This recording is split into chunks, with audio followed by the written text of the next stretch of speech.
This is Retro Sports Radio. Visit RetroSeasons.com for more sports history.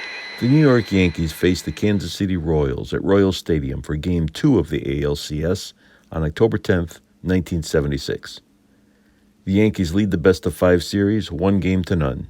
And this is the national broadcast of Game 2, featuring announcers Ernie Harwell and Ned Martin.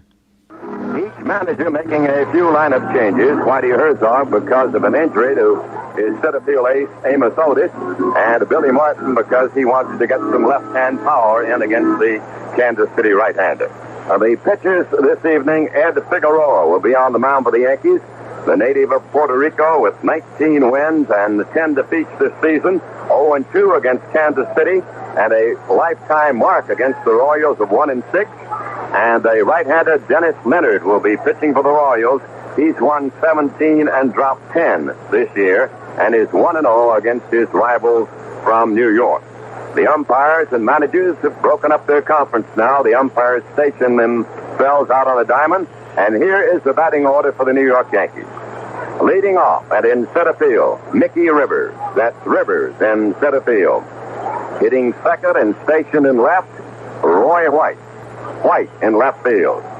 Batting third and catching for New York, Thurman Munson. Munson is the catcher. The cleanup hitter for Billy Martin's team is Chris Chambliss, the first baseman. Chambliss at first base. Batting number 5, the designated batter, Carlos May, who did not start in the lineup yesterday. The next hitter is Greg Nettle, the third baseman, Greg Nettle, followed by Oscar Gamble, the right fielder, a left-hand hitter in there against the right-hander Leonard. Gamble in right. The number 8 batter is Willie Randolph, the second baseman. Randolph at second base, and batting number 9, the shortstop, Fred Stanley. Stanley at shortstop. For the home team here in Royal Stadium in Kansas City, Missouri, it'll be Jim Wofford leading off. He'll be in left field. Al Cowens is hitting number 2, playing in center field. That's Cowens in center. George Brett is the number 3 hitter, stationed at third base. He had 3 hits yesterday. John Mayberry, the first baseman, hits cleanup for Whitey Herzog's team. That's Mayberry at first base. Then comes the designated batter, Hal McRae. McRae, the designated batter, followed by the right fielder, Tom Poquette. Poquette in right field. The next batter for the Kansas City Royals is second baseman Frank White. White at second base. Followed by the number 8 batter, Freddie Patek, the shortstop. Patek at short. And the catcher is Buck Martinez. The PA man introducing the Royals here, and they have now taken the field. And Leonard, the right-hander, coming in from the bullpen. He'll be the last man on the diamond. The measurements down the left field line, it's 330. It's 385 into the left field area. And then 410 into left center and the right center. Moving around into the right center field alley, it's 385, and the 330 are down the right field line here in this beautiful ballpark. Well, Whitey Herzog has a problem with his hitting. His team has been in almost a month-long slump. They played excellent ball in the first half of the year. They slumped off in the second half, and Whitey hopes that they'll be the first half team here tonight because he needs the victory to get this championship series even at 1-1 apiece. Now Leonard is taking the mound. He's trotting out, and the home crowd gives him a hand. This broadcast is authorized under broadcasting rights granted by Major League Baseball solely for the entertainment of our listening audience, and any publication, rebroadcast, or other use of the description and accounts of this game without the express written consent of the Commissioner of Baseball is prohibited. Amos Otis on the bench. Whitey Herzog told Ned Martin and me before the game that he did not think that Otis would appear in the playoff series at all. He injured his ankle in the first inning, running out a bunt attempt. Yesterday, sprained his ankle. It is swollen quite a bit, and he will not be used even as a pinch hitter or in any other role throughout the series.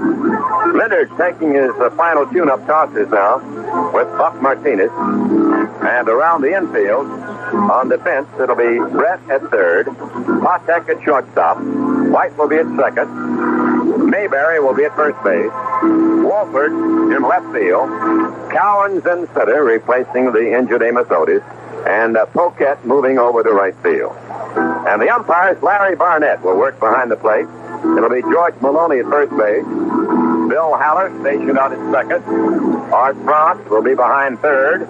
Down the left field line, the umpire will be Larry McCoy. And down the right field line, it'll be the man who worked behind the plate yesterday, Joe Brinkman.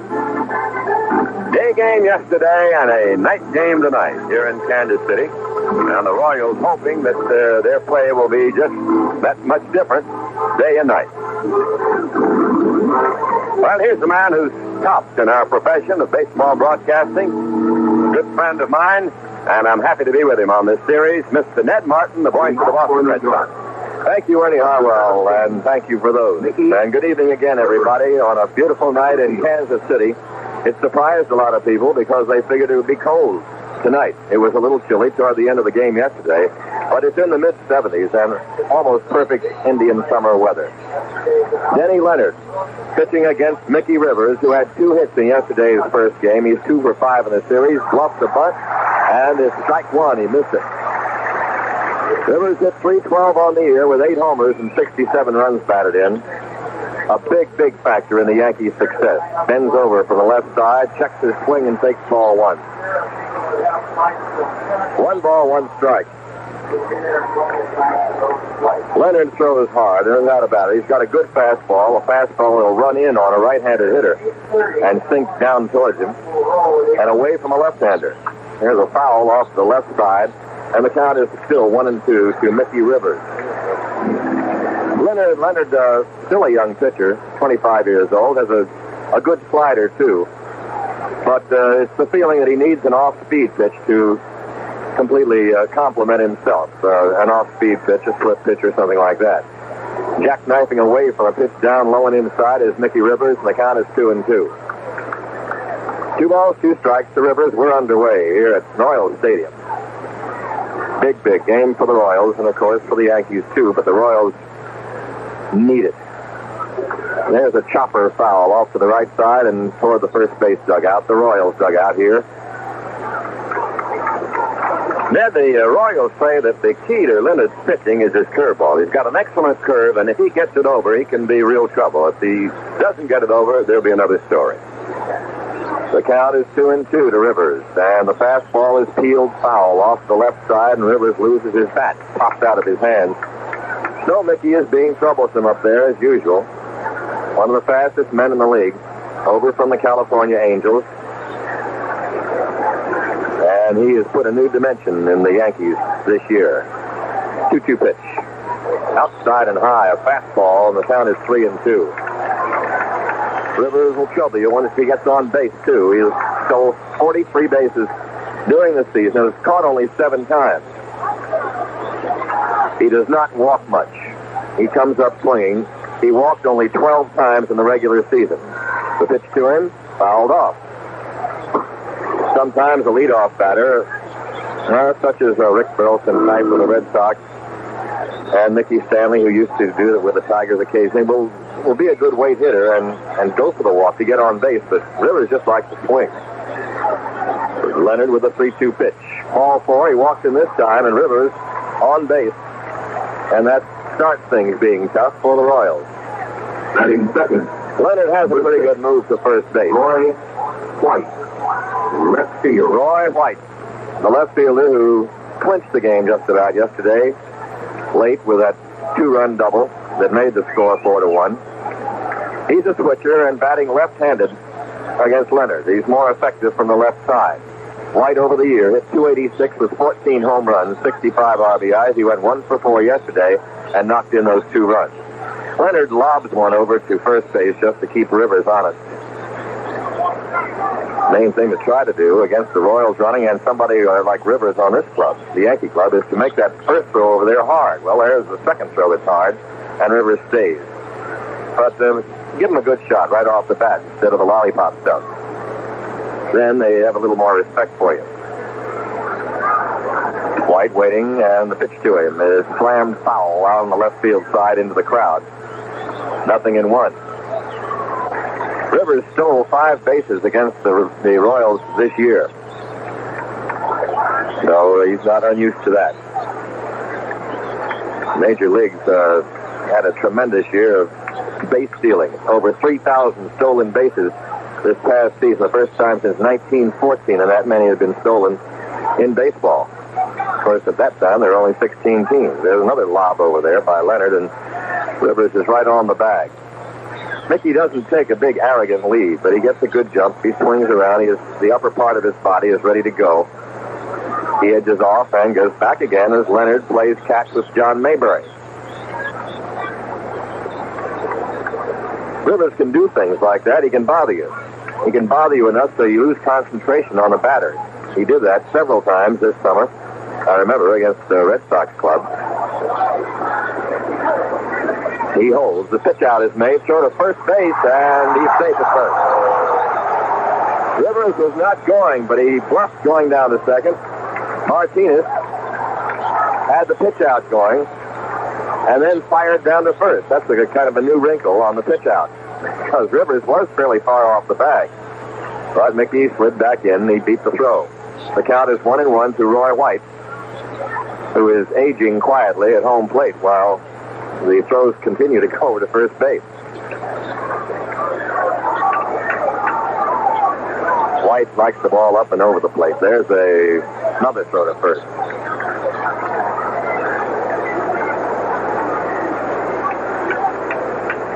White will hit the high inside pitch to a line when he's batting left-handed. Usually the left-handed hitters like the low pitch inside, like Mayberry of the Royals. There's another throw.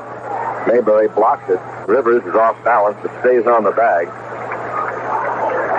And the crowd is getting a little restless now as Leonard continues to throw over to first base with nobody out in the first inning and 1 man on. Holding and the ground foul by White past first base coach Elston Howard. Top of the first, just underway at Royal Stadium. The wind not as big a factor as it was yesterday afternoon. It's blowing the other way around, actually, from right to left. The waterfall over the walls in center field. Here's the set by Leonard. And the pitch. White takes the fastball outside, and the count on him is 2-2. Leonard had a few things to say today, whether he was chiding the Yankees or not. He was born in Brooklyn, New York, and he figured that they should have taken him, a homegrown product with a good arm. But I think he found a home here. He was one of the pitching reasons that the Royals went where they did. Teamed up with another fastball pitcher, a youngster named Littell, whom we saw yesterday coming out of the bullpen. 2 hard throwers. A young staff who was really hurt by the injuries to Steve Busby for most of the year and for Paul Splittor for half of it. 2-2 pitch, and it's outside and high for ball 3. And Rivers is bothering Leonard. So right at the start, Leonard, concerned by the base runner at first, has now gone 3-2 to White. Leonard will go full count and throw a lot of pitches in the ball game.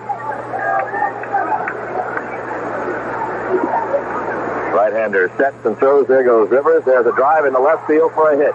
Rivers holds at second. The ball picked up by Wolford, thrown into third. Runners at first and second, nobody out. Well, they had Rivers going on a 3-2 pitch, and White banging one, lining a shot in the left field. So the Yankees have something going in the first inning as they did yesterday. Runners at first and second, nobody out. Your automobile is blocking traffic and will be towed away. The batter is Thurman Munson. Martinez goes halfway out to toss the ball and call something to Leonard. Thurman Munson. Munson, Mr. Everything for the New York Yankees over the past years. Fine season, hitting .302 with 17 home runs. He knocked in 105 runs and finished second in the RBI race to Lee May of Baltimore. Munson went 1 for 5 yesterday. Goes through a lot of motions at the home plate, getting himself set. He'll thrust both arms out.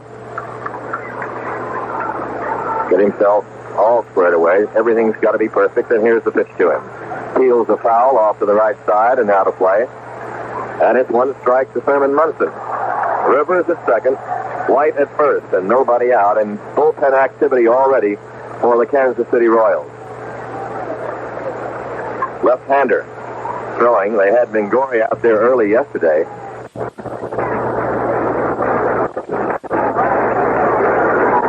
One strike. And here's the set and the pitch. Blowing Munson back off the plate. 1 ball, 1 strike, and Leonard is struggling. In the first inning yesterday, when Gura was in trouble, they had both Littell and Mingori out there. It is Paul Splitorf, who usually is a starter, but because of his injury, is coming back slowly. The pitch is inside to Munson. The count is 2-1, and Whitey Herzog sending out his pitching coach, Galen Cisco. And when Cisco comes out, it means to talk or to buy some time for his bullpen. When Whitey comes out, just as when Billy Martin comes out, it's usually with the hook. Cisco's the pitching coach that brought this fellow Leonard along, got him to come over the top more, be a lot more effective pitcher. And I imagine now he's just trying to settle him down in this first inning. It's always probably the toughest inning for a pitcher, especially a youngster. And he's having a struggle now. The Yankees have done about what they did yesterday, except they reversed it. Yesterday, Rivers had a single and White had a walk. And today in the first inning, it's been the reverse of that, a walk to Rivers and a hit-and-run single by White. So now Cisco's gone back to the dugout. Munson back in the batter's box, and let's see what happens. 2-1 to Thurman Munson. The table setters are on. They've done their job in both these games. Rivers and White. Munson stands in, waiting for the 2-1 delivery. Leonard fires, and it's fouled off, out of play, down the right field line. 2-2 to Thurman. Munson, for the last few years, has been living in shadows, maybe created by himself, I don't know, but he knows his worth, and that he knows he's good, and everybody else knows he's good, but he always got the feeling for a while that he was being downrated by the likes of, in one year, Carlton Fisk of the Red Sox, and of course in all years by Johnny Bench of the Cincinnati Reds. Munson has proven himself right up with there with the best and maybe the best. Fine defensive catcher. Tough hitter in this lineup. 2-2. Here it is. Ground ball towards short. Patek to White for 1 to first, and they've got the double play.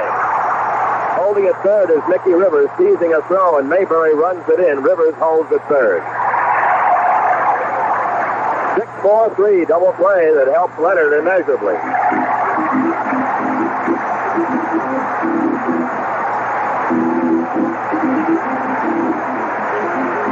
Tailor-made double play ball right to shortstop Freddie Patek. He had to come in on it a little bit because it was not sharply hit. But Munson, not overly fast down the line, was an easy man to double then as Frank White threw to John Mayberry, who gave it a big stretch out toward right field. Rivers turned the bag at third and bluffed going home, trying to tease a bad throw from Mayberry, but Big John just held on and ran it in. Rivers is at third. There are 2 outs now, and Chris Chambliss, who went 2 for 4, is up. Yankee first baseman, a left-handed batter with a closed stance. The fastball is just outside, ball 1. Chambliss hit .293 on the regular season. He had 17 home runs, 96 runs batted in. He was right up there among the top 5 or 6 in RBIs. Had a fine year overall for New York. They overshift on him a little bit. Ground ball to second base. Frank White waits for the ball to play him, throws to first. The inning's over. Chambliss grounds out second to first, and the Yankees have no runs, 1 hit, and they leave 1. In the middle of the first inning, the Yankees nothing, and the Royals coming up. Ladies and gentlemen.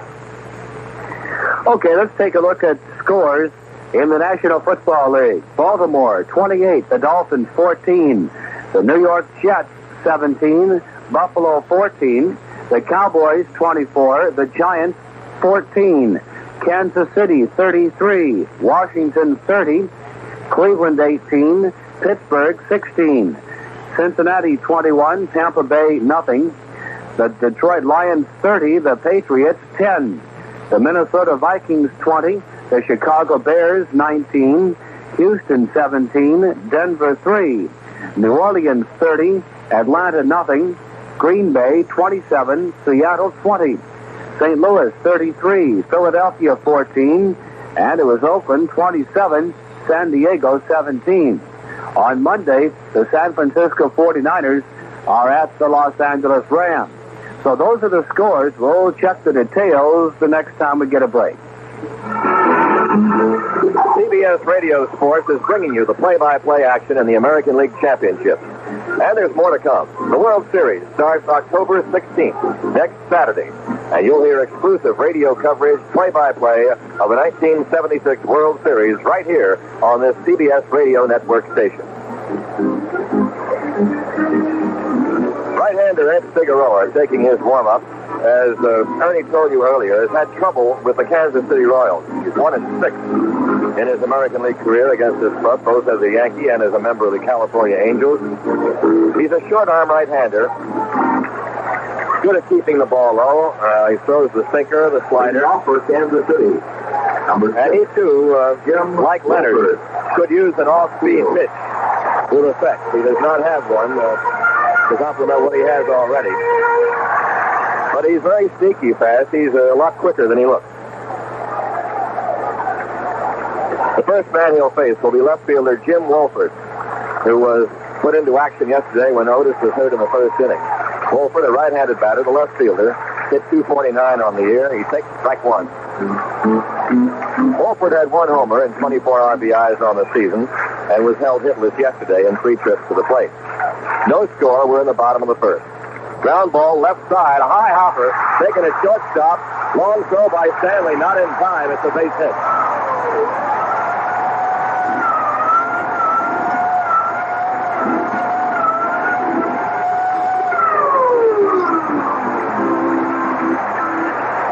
Chopper over the glove of Nettles. He could not handle it. Stanley made the play and tried to get it over there, but had not much steam on his throw from deep short. So there goes Figueroa's no-hitter. Al Cowan, the center fielder, is up. 1 for 3 yesterday. He had a triple. Went a triple right down the right field line, and at that time in the game was very important. It was a 2-0 game at that time. He finally scored the Royals' only run. Right-handed batter, hit .265 on the year with 3 homers. This is a called strike on him, fastball.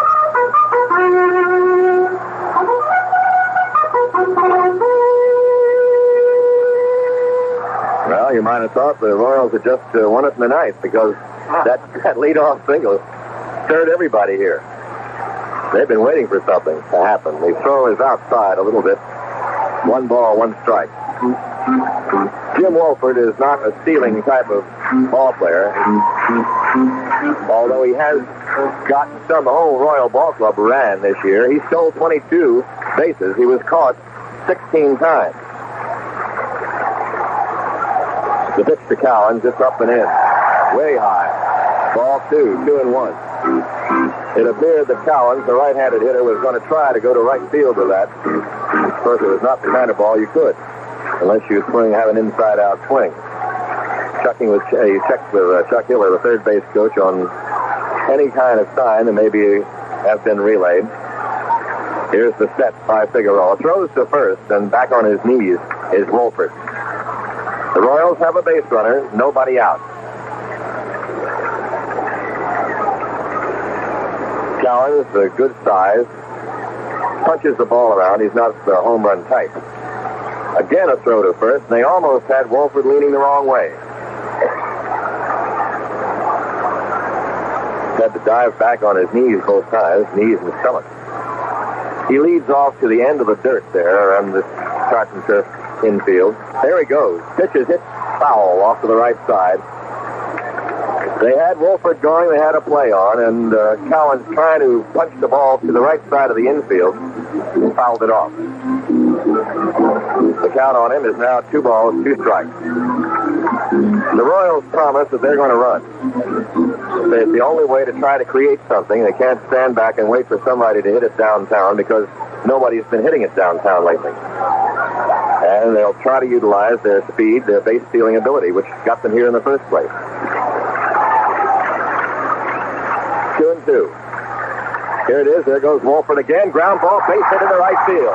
Wolford turns second, heads for third. It's a single for Collins, and runners are at the corners with nobody out.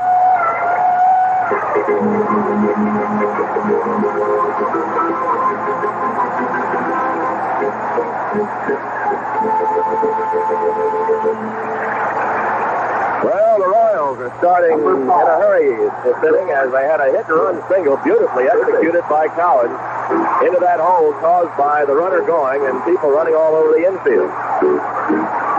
And that is that's textbook stuff, Ernie. It sure is. It's a beauty. And they've got a tough man up there now. The best hitter in the American League, George Brett. Brett had 3 hits for 4 trips yesterday.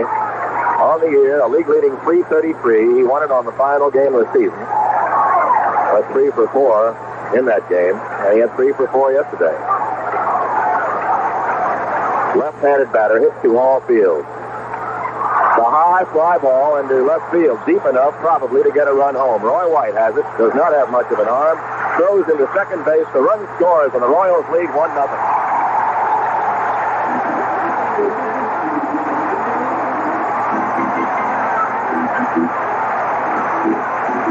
So Cincinnati has them in my mind after the way they handled the Phils today. Kansas City draws first blood, gets on the scoreboard on 2 singles and a sacrifice fly. Run batted in for Brett. He did his job.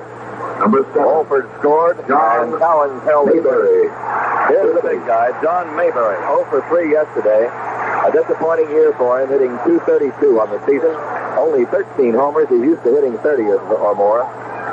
Knocked in 95 runs. He chopped the foul ball off to the left. In the Yankee bullpen early, Dick Kidrow, a right-hander, is starting to throw.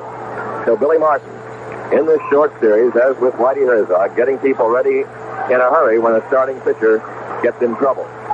1-0, Kansas City, first inning. Mayberry, big left-handed hitter.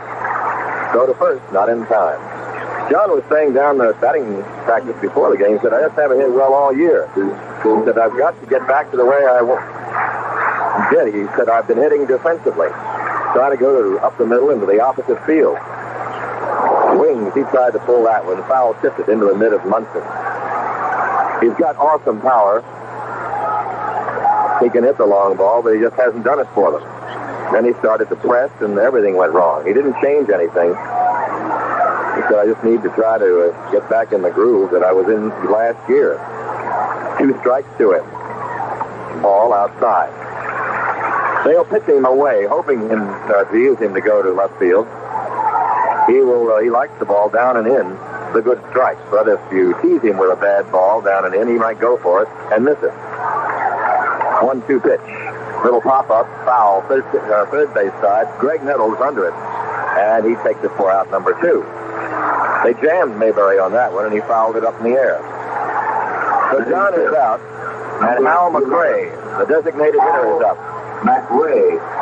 He had a rough day yesterday, too. Went 0 for 4, striking out twice. But then everybody had a bad day against Catfish Hunter, except George Brett. 1-0. Royals leading. Collins at first. 2 outs. And McRae up. He lost the batting title to Brett in the last day. He's hit .332 on the season. Right-handed batter takes outside a ball. Really, there's nothing better that could happen to McRae than for the Royals to win the playoffs and the pennant, and then to get into a World Series against his old club, the Cincinnati Reds. He said he wished that would happen. Here goes Collins. The pitch is high. Throw to second base. Not in time. It goes into center field. Collins heads for third. He's got it safely. Stolen base and an error on Munson's throw.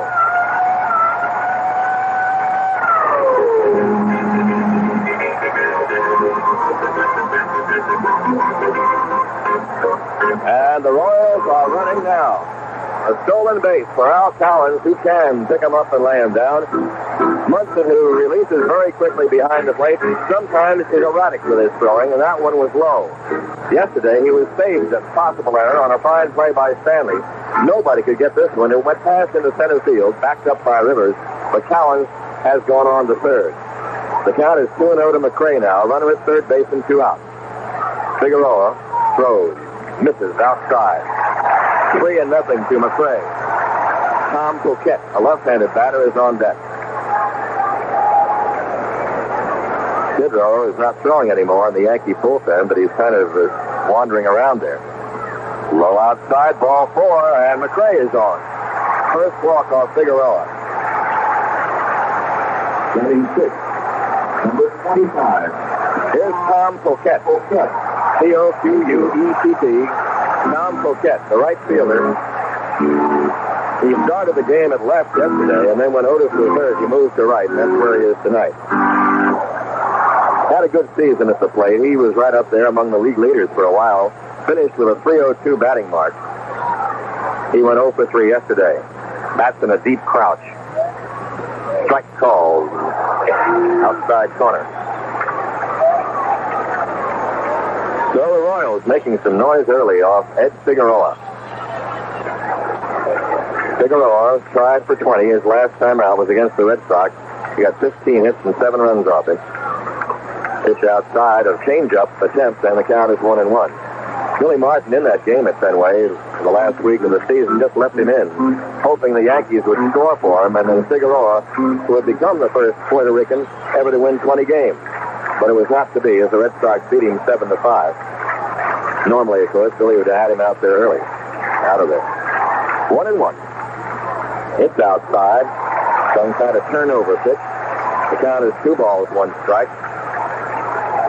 And Figueroa is struggling. He would have had a chance to win 20 on the final day of the season, but the Yankees were rained out of a doubleheader with the Cleveland Indians. 2 balls, 1 strike. The pitch to Coquette is slammed into right field. A base hit. Cowens scores. 2-0. Throw over to third base. They let it go through, and down to the third is McRae. He's safe. 2-0 Kansas City.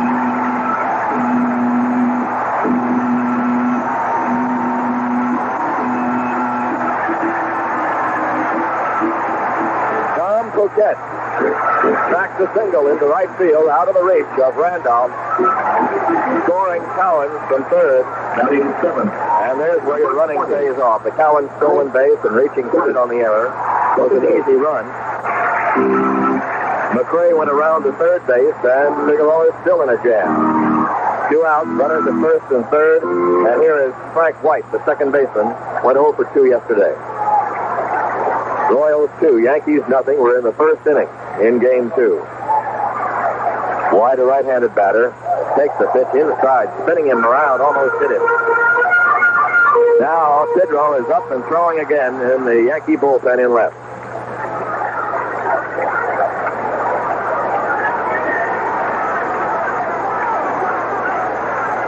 White, who prefers the high ball to hit, gets a chopper toward third, picked up by Nettles, fires across to first in time, getting White to finally end the inning. What a big inning it was.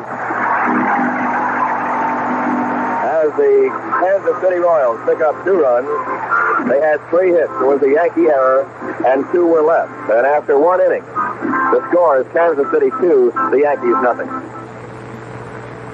Okay, let's take a look at details of National Football League game Sunday. The Baltimore Colts, getting pinpoint passing from Burt Jones and tough defense when it counted, moved into first place in the AFC East with a 28-14 win over Miami.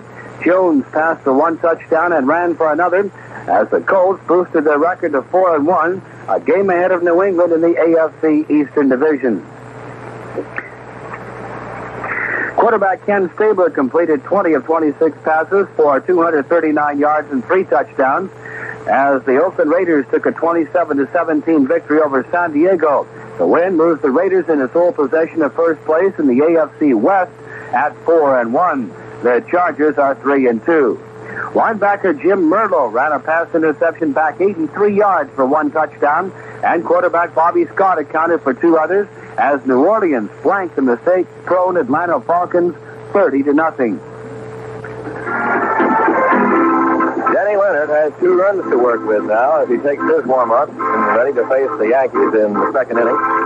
He'll be going against Carlos May, Greg Nettles, and Oscar Gamble. The water falls up between innings as they do here, and of course at night with lights behind him, making a very picturesque scene at beautiful Royal Stadium. Harry S. Truman Complex here in Kansas City. On that, this game being beamed all around the world by American Forces Radio, so we should send our greetings to all the folks and tell them that we hope we're bringing them a little touch of home wherever they might be. I hope so, yeah. Maybe the guys and girls who are from the heart of America country will be kind of anxious to be coming back here soon. And thankfully, they'll be coming back without having to go through a war to do it.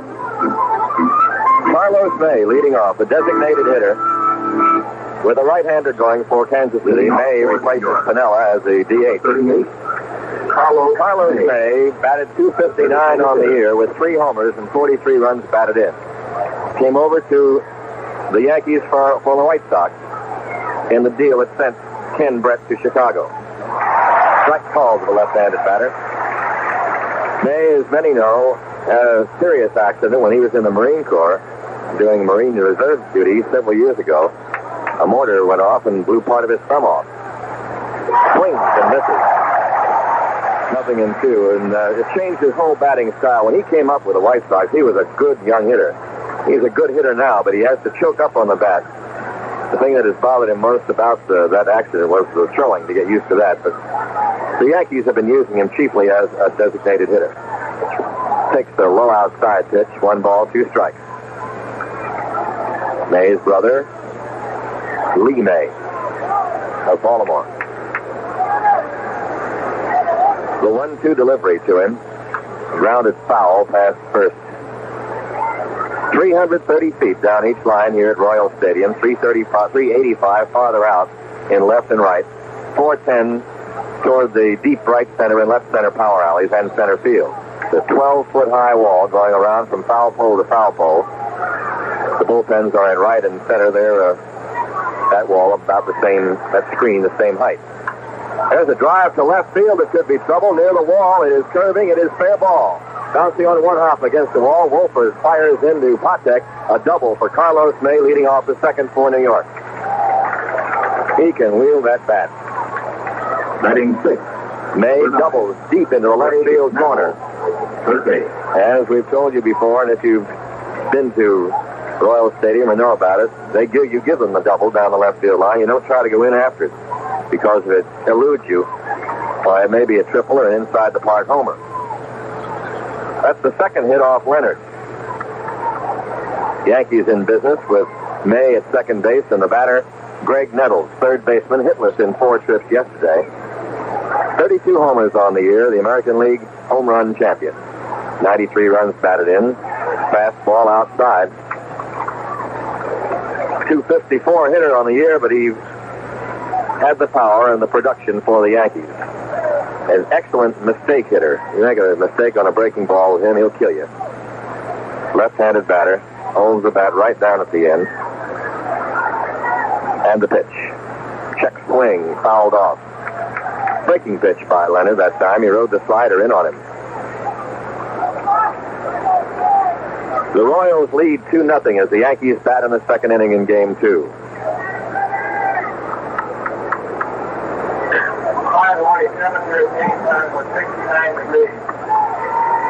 Here is the set by Leonard. The look back towards second base. And he throws high and outside again. He is just keeping it away from Nettles with fastballs that are tailing away outside. That fastball, which we mentioned, runs into right-handers. This time is running away from the left-hander, Nettles. Temperature here at game time, we are reminded, was 69 degrees officially.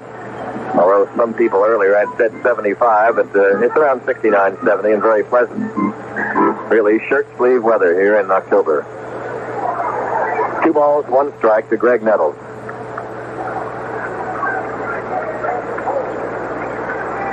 May, who is not a threat to do much, except just do the best he can in running. His medium lead off the bag, and this high ball 3-1 to Nettles. And now Leonard's getting a little mess again. A double play bailed him out of real trouble in the first inning when the first two Yankees got on.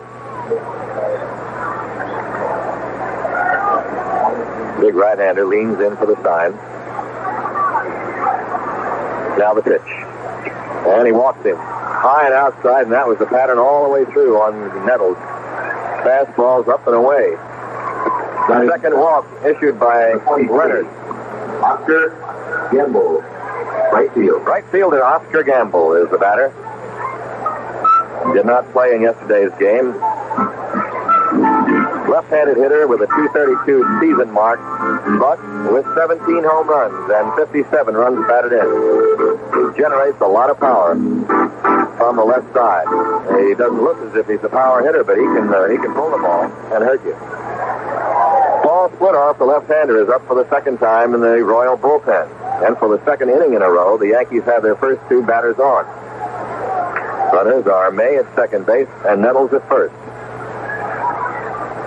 Not much speed on the bases right now for New York. Double play depth for the infield. And the pitch to Gamble is a strike call.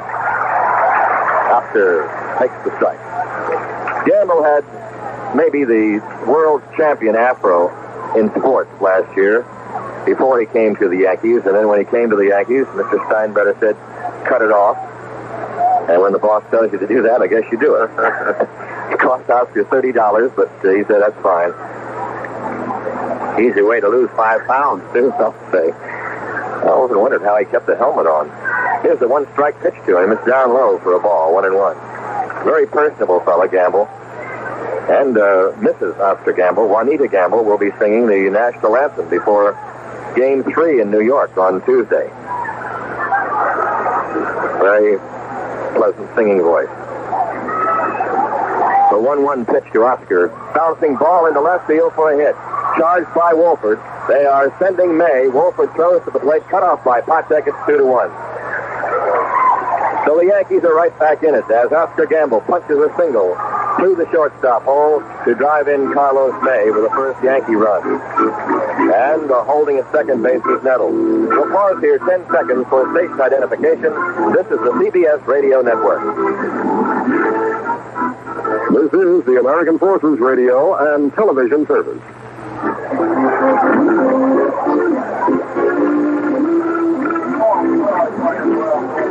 Back at Royal Stadium in Kansas City, this is Ned Martin along with Ernie Harwell. And we are watching a different kind of ball game so far tonight from yesterday's opener, which featured pitching for the most part.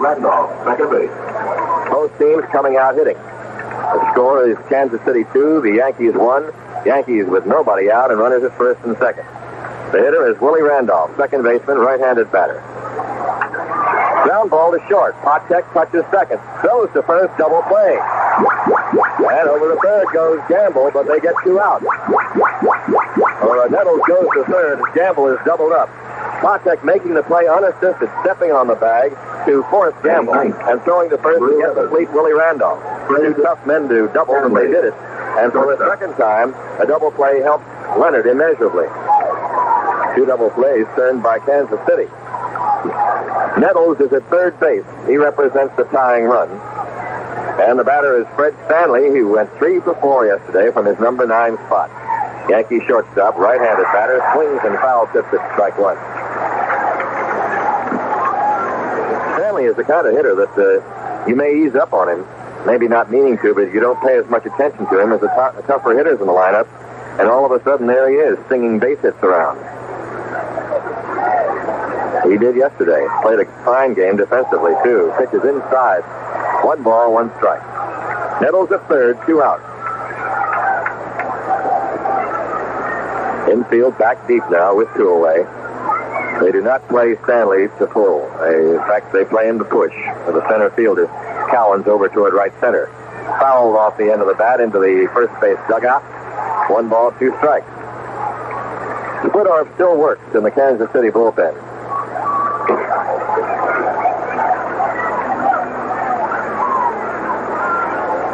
Royals home uniforms, glistening white against the green of the tartan turf here, which is kept in such excellent playing shape by George Tomer and his fine ground crew.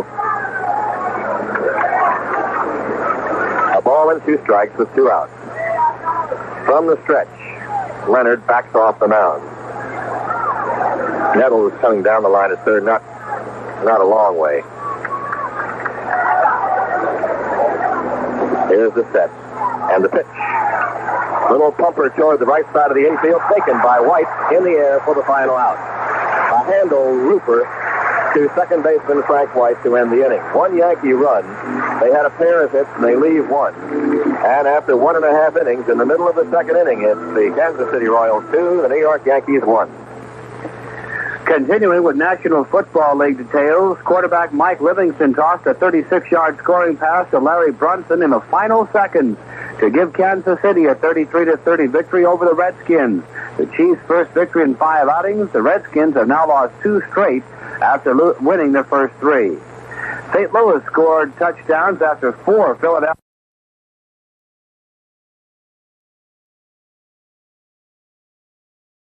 Chiefs' first victory in 5 outings. The Redskins have now lost 2 straight after winning their first 3. St. Louis scored touchdowns after 4 Philadelphia turnovers and beat the Eagles 33-14. Mel Gray of the Cards caught 6 Jim Hart passes for 103 yards, including a 49-yard scoring toss. Pat Leahy's 38-yard field goal with 48 seconds left gave the Jets their first win of the season, 17-14 over Buffalo. A 35-yard run by rookie Lou Giamona and a holding penalty against the Bills set up Leahy's winning kick after Buffalo had dropped the Jets quarterback Richard Todd for a 12-yard loss on 3rd down. O.J. Simpson gained 53 yards in that game. However, it moved him into 3rd place in the NFL's all-time career list ahead of San Francisco's Joe Perry. Don Krakoff kicked 4 field goals and Cleo Miller plunged for a touchdown as the Cleveland Browns beat the slumping Pittsburgh Steelers 18-16. The Steelers are now in the basement of the AFC Central with a 1-4 record. The Browns are 2-3. Bottom of the second is approaching with the Royals leading the Yankees 2-1. The Cincinnati Reds took their 2nd in a row from the Philadelphia Phils at Philadelphia on a kind of gloomy day today. Certainly gloomy for the people in Philadelphia who had such high hopes for a good jump against the Reds. But they broke through Jim Lonborg's serve. Lonnie had a no-hitter through 5 innings, but they came up with 4 runs in the 6th, knocking him out, and went on to beat him. Pat Zachary the winner, Lonborg the loser. Luzinski had the game's homer for Philadelphia, but the Reds just did it as the Phils fell into some mistakes here and there. A controversial call and a line drive went off the glove of Richie Allen for 2 runs. They called it an error finally after first deciding it might be a base hit. Freddie Patek up. He takes a strike on the outside corner. The watch charm shortstop for the Kansas City Royals, Patek. 1 for 3 yesterday. Hit 241 on the year, and he looks at a pitch outside, ball 1. 1 ball, 1 strike. Freddie has learned to go to the opposite field, punch the ball around. When he came up, he has some strength on the plate, but he's not the full-time hitter. Fly ball, straight away center, back for it, and then in for it is Rivers. Mickey puts it away, and Patek is out. 1 out in the Royals second. Number 21. Buck Martinez, the catcher for the Royals, right-handed hitter. Went 0 for 2 yesterday before being removed for a pinch hitter. Buck hit 228 on the season with 5 homers. Ed Figueroa on the mound finally weathered a rough first inning, giving up 2 runs and 3 hits. Right-hander works. The fly ball into right field this time. Under it is Gamble. Oscar puts this one away. Martinez is out, and there's 2 away very quickly in the Royals' second inning. Leadoff man Jim Wolford started the whole thing in the first inning with an infield hit to short, and he scored the first Royal run. 2 outs, nobody on.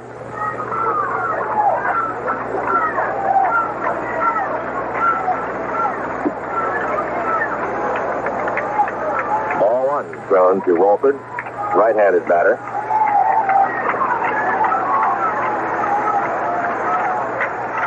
And the pitch by Figueroa. Fouled back to the screen. Andy Hassler, the left-hander, will go for the Royals on Tuesday night in New York. 8:15 Eastern Daylight Time, the game time there. 7:15 Central. 1-1 pitch. Strike called, flipped across the outside corner, and Wolford is down on the count. 1 ball, 2 strikes. Doc Ellis will be Billy Martin's choice to go for the Yankees. 1-2 pitch. Hits high, ball 2, 2-2. Big near-capacity crowd again tonight in Royal Stadium. Here's the 2-2 offering. Ground ball right side, taken to first base by Chambliss. Plays it alone, and the Royals are out 1-2-3. An easy inning for Figueroa now. Nothing across. And after 2 innings of play, it's the Royals 2 and the Yankees 1. Okay, let's continue with a look at details of games in the National Football League. Chuck Foreman ran for 2 touchdowns, and Fred Cox booted 2 field goals to help the Vikings to a 20-19 victory over Chicago. The win gives Minnesota a 1.5 game lead over Chicago in the NFC Central. The Vikings took a 17-0 halftime lead, but the Bears bounced back after the intermission. The Green Bay Packers, down 20-7 in the third quarter, rallied behind the passing of Lynn Dickey and defeated the expansion Seattle Seahawks 27-20. Dickey threw a 66-yard scoring pass to Steve Odom late in the third quarter, then led the Packers to their winning score midway through the fourth quarter on Barty Smith's 6-yard scoring run. Craig Landry threw 3 touchdown passes as Detroit surprised New England 30-10 to give Tommy Hudspeth a victory in his first game as interim coach. Here we go into the third inning at Royal Stadium. The Kansas City Royals leading the Yankees 2-1. 2 rather interesting innings offensively. And Dennis Leonard trying to settle down in the third after 2 wobbly innings, during which time he has given up 3 hits, 2 walks, and a run, but still has a 2-1 lead. Figueroa settled down nicely in the bottom of the second after having a rough first inning. Leonard finishing his warm-up with Buck Martinez. Last year, his first full season, early in the American League, he won 15 and lost 7. He's always had a pretty good strikeout-to-walk ratio. This past year, in 1976, he struck out 148 while walking 70. Better than a 2-to-1 ratio. The center fielder, not the same as a 2-to-1 ratio. Here's Mickey Rivers. Led the first inning with a walk. Got as far as third base, then died there. 43 stolen bases, was good for 7th in the American League. Ground ball to second. Frank White has it, throws him out. 1 away. So they get Rivers off the base. The left fielder, Roy White.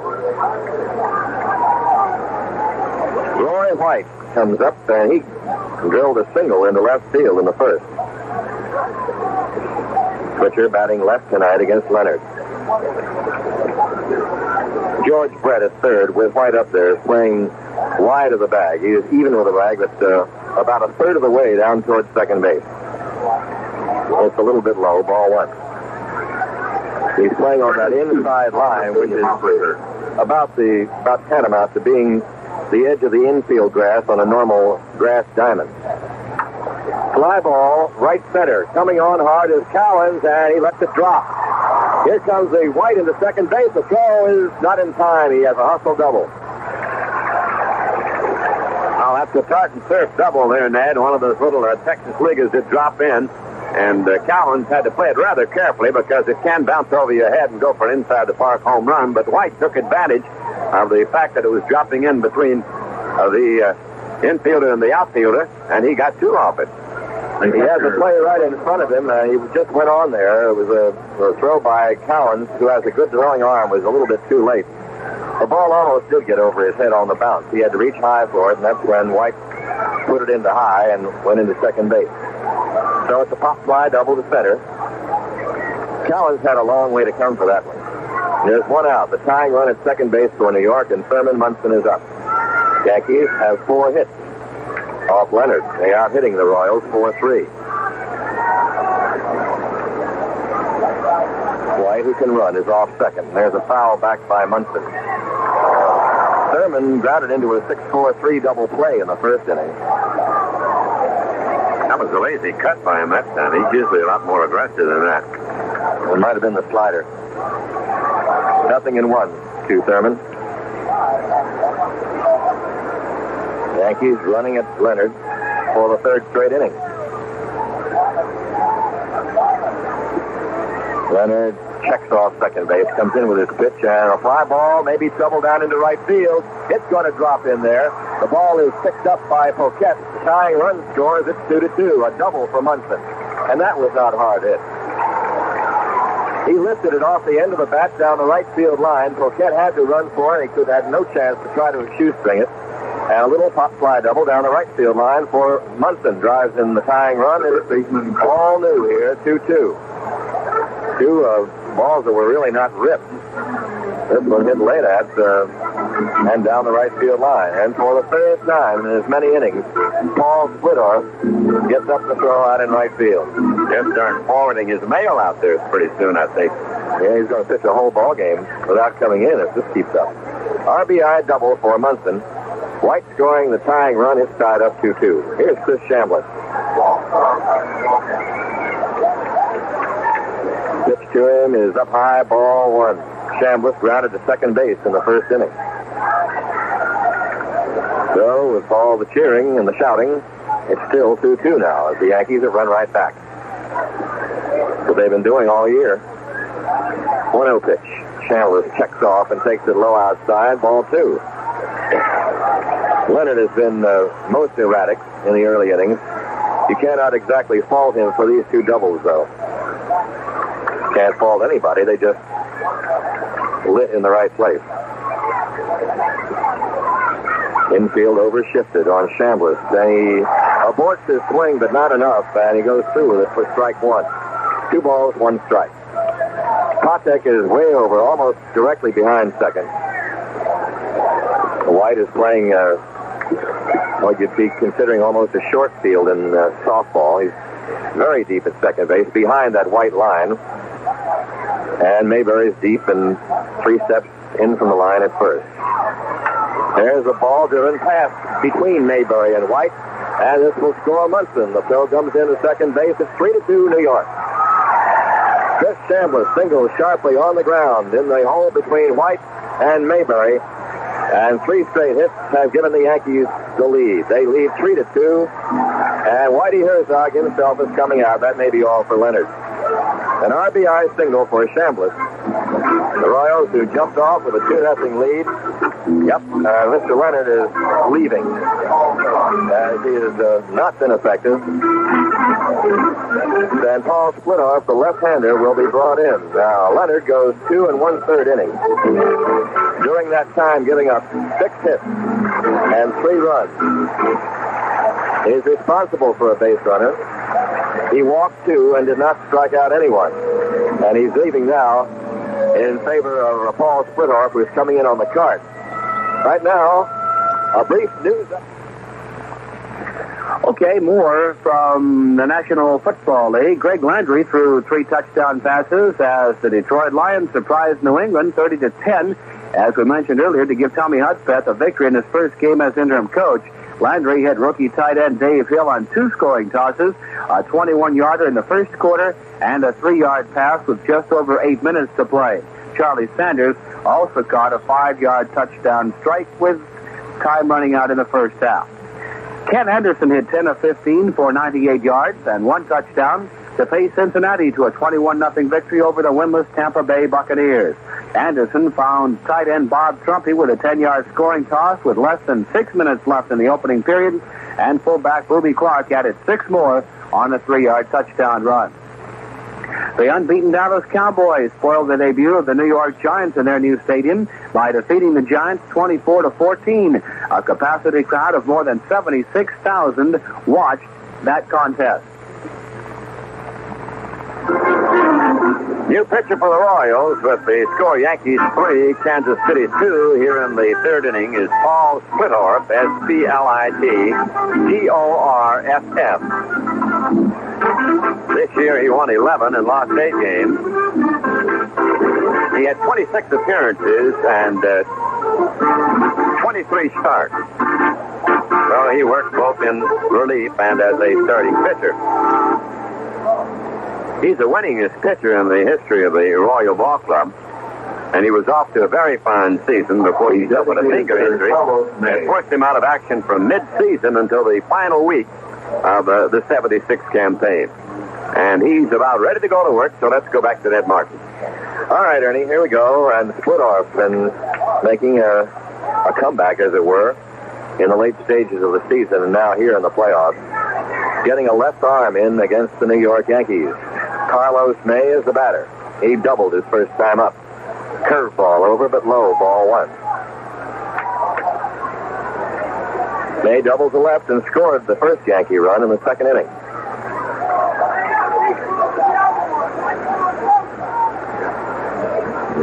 Mighty Herzog has more people out there in the bullpen. A right-hander now. There's a called strike. Doug Bird, who was throwing early yesterday afternoon, is now moving in there. Then Whitey's got everybody warming now. We'll run out of tomorrow. It's pretty soon in these things. May hits the ground ball on the right side just over the lunge of Mayberry and out of the reach of White. A little ground ball single that had eyes. And down to second base goes Chambliss. Boy, the hits this inning have been anything but pure doubles and singles. 2 pop fly doubles, a ground ball single to right, and this one really had eyes as it just took a high hop, a Tartan curve hop over Mayberry's glove, out of the reach of White, who was lurching off to his left. So May singles. He's 2 for 2. Chambliss is at second base. Runners at first and second, still only 1 out, and the Royals have had 4 straight hits. 7 already for them in the game. Splittorff facing another left-handed hitter, Greg Nettles. He drew a walk his first time up. Foul back. Strike 1. Freddie Patek gave Chambliss a good fake there, and he slid in. He might have made third base otherwise.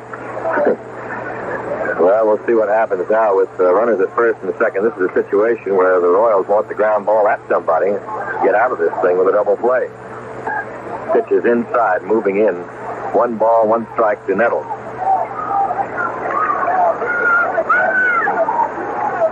Very quiet at Royal Stadium after the exuberance of a couple of innings ago.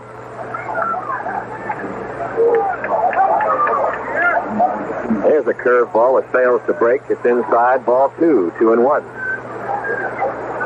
Overshifted again in the infield on Nettles with Patek shading second. White is not as deep as he was earlier on Chambliss. They're trying to shorten up a little bit and try to get the double play ball. They've had 2 of them already. It is. High fly ball to left center. Wolford over. Over also is the center fielder Cowens, who has a better arm. He makes the catch, and the runners will play it halfway in return. Nettles flies to center fielder Al Cowens. 2 outs now for the Yankees. And here's Oscar Gamble, who lined a single to left field to drive in a run in the second.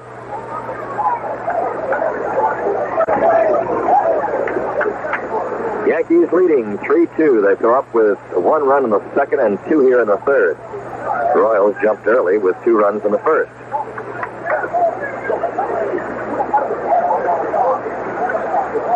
Series still looking for its first home run. Here it is. Curveball, fly ball, hit deep towards center, but Cowens is back. He's got it. Well hit by Gamble. That was probably the best hit ball of the inning, but he's out. And the Yankees come up with 2 runs in the third. They had 4 hits, consecutive hits they were. They left 2 men on base. And in the middle of the third inning, the score is the Yankees 3 and the Royals 2. The Houston Oilers defense, staffed by 2 first-time starters, completely shut off Denver's high-scoring offense to record a 17-3 victory over the Broncos. Fred Willis's 14-yard touchdown run was all Houston needed to maintain its share of the AFC Central Division lead with Cincinnati with a 4-1 record. The loss was Denver's first in 4 games and drops the Broncos from the lead in the AFC. The Broncos scored their only points late in the first quarter as Jim Turner kicked a 31-yard field goal. So let's take a look then very quickly and see how things went.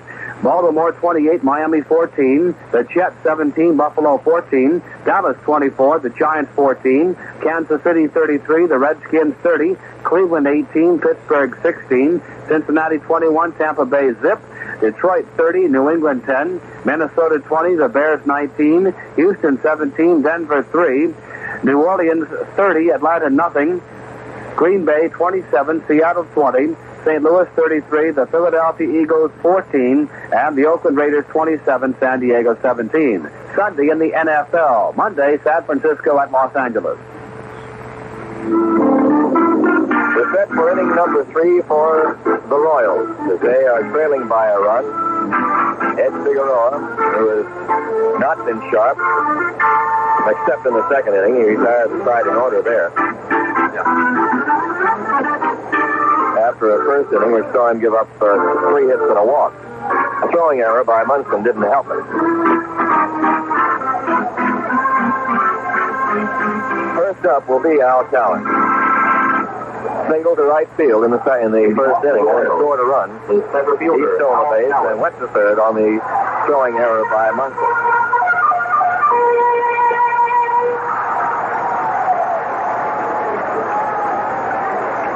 Ed Figueroa ready with a sign from Thurman Munson.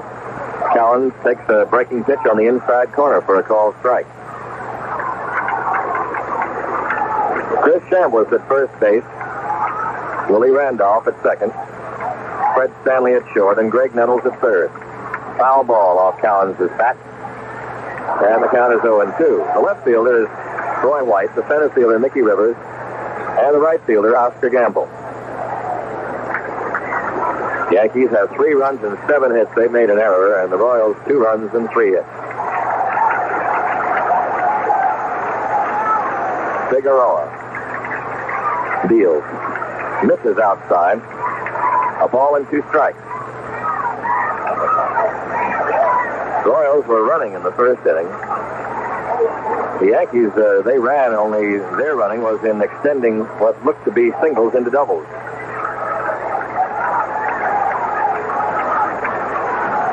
One ball, 2 strikes. There's a check swing by Callens on a breaking ball. 2-2. Pitch moved outside the strike zone. The count 2-2 to Al Callens. Infield back on the left side. Randolph deep at second base. Callens takes ball 3 outside. 3-2.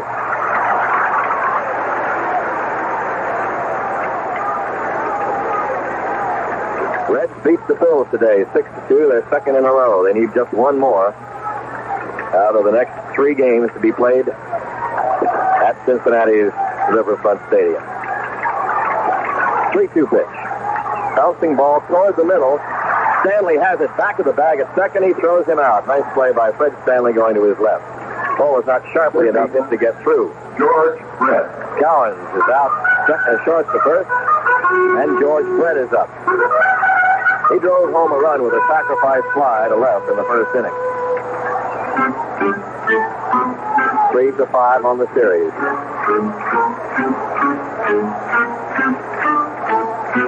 At 215 hits this season in regular season play, a Kansas City Royal record, team record, and also 14 triples. Strike call. He'll use all parts of the field, mainly from right center toward left center. And he can line the ball directly to the opposite field down the line. And pitching that way as Figueroa turns one over, and it misses low and outside, ball 1. Figueroa works in kind of a no wind-up motion. None of these big high leg kicks or anything, just throws. The ground ball to second, picked up there by Randolph, going to his left. He throws Brett out. 2 up and 2 down. Usually Figueroa will get a lot of the ground balls because he can keep the ball down near the knees. John Mayberry. A fourth. John Mayberry fouled out to third baseman Greg Nettles his first time up, and they've got the Mayberry shift again. He said that shift did not exactly intimidate him, but it made him hit their way this year. He hit the ball high toward the left down the line. It's going to be maybe out of play. Let's see. A great grab by Stanley, or Nettles. He's got it. Greg Nettles makes a circus catch in foul ground in the shadow of the railing over there on a ball that almost got away from him. He was pulled way over towards shortstop from his normal third base spot. Fine play by Greg Nettles. Mayberry is out. The second time he has fouled to third. A 1-2-3 inning again for Figueroa. He's retired 7 in a row. At the end of the third inning, the score, Yankees 3, Royals 2. The Cincinnati Reds defeated Philadelphia 6-2 to move within one victory of clinching the second straight National League championship. The Reds held hitless by Jim Lonborg through 5 innings, scored 4 runs in the 6th, with the aid of a 2-run error charged to first baseman Dick Allen. The victory gave the Reds a 2-0 lead in their best-of-5 series, and with one more victory needed for a World Series berth. The series now moves to Cincinnati beginning Tuesday. Lonborg had a 2-0 lead, but walked Dave Concepcion to open the 6th. Concepcion took second on an infield out, and then scored on Pete Rose's single, Cincinnati's first hit and run of the game. Ken Griffey followed with a single. Reliever Gene Garber intentionally walked Joe Morgan, filling the bases, before Tony Perez rifled a shot toward first. Allen, flying in, backhanded the ball, but it bounced off his glove into short right, and 2 runs scored to put the Reds in front, 3-2. Pat Zachary got the win. Second baseman Willie Randolph. Willie Randolph will be first up for the Yankees in the 4th inning. Yankees leading 3-2. That was a very good effort by Greg Nettles on that foul ball. He never gave up on it. It didn't look as though he'd get to it in time. It was right by the railing, almost into his stands. He just stuck out the glove, and there it was, and fell down and held onto the baseball. One of the best fielding plays of this short series so far. There haven't been any screamers as yet. Randolph grounded into a double play his first time, and he takes ball 1 from Paul Splittorff.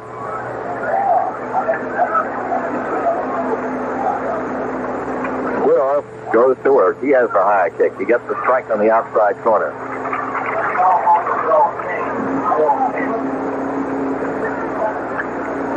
Left-hander winds and curves Randolph now and low and inside. Ball 2, 2-1.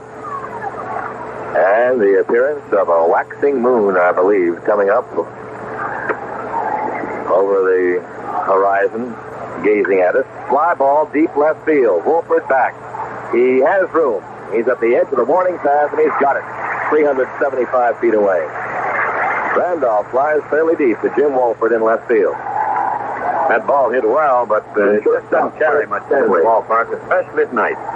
That's what the players have complained about on all teams. Here's Fred Stanley. Splittorff's pitch is inside a ball. Stanley popped up to second in the second inning. The Yankees are leading here 3-2. Out hitting the Royals 7-3. Splittorff works. Fastball on the outside slice of the plate, right on the black for a called strike. 1-1. Splittorff came on to relieve starter Dennis Leonard. Gave up a hit and then get 2 outs. Little pop-up to the right side in shallow right, but back forward, and they let it get behind him. Between him. A base hit for throw to second base, not in time. It gets behind Patek, backed up there. And it's another Yankee pop fly that falls in as Frank White and Tom Poquette stopped short of each other and allowed the ball to hit in there. It took a high hop over Poquette's head, and down to second on the gift went Stanley. Another rather incredible hit by the New York Yankees tonight. Badly played by Frank White and Tom Poquette. One or the other, nobody yelled or something. White went back after it. It was just a normal fly ball and could have been handled, but it dropped in between them, and it's a gift double to Fred Stanley. I'd have to guess, Ned, that it was Poquette's ball, and then he shied away. White probably called him off. Funny, it's Poquette's call and his ball, you're right, but he has the bead on it. White was very aggressive in going back after it, but they just let it drop. No error charge. The curveball is outside to Rivers. Ball 1. Boy, the three doubles that the Royals, 3 of the 4 doubles that the Royals have hit have been beauties. The only really legitimate one was Carlos May's shot to left field in the second. But the Yankees slowly get the breaks, so they make them, and they also take advantage of them, which is why they win. There is a pitch on the outside corner, but nope, called the ball.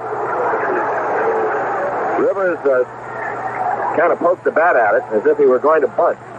They checked on the appeal with third base umpire Art France at the behest of Martinez, but he said, nope, it's ball 2. So the count is 2-0 to Rivers, who has walked and grounded out.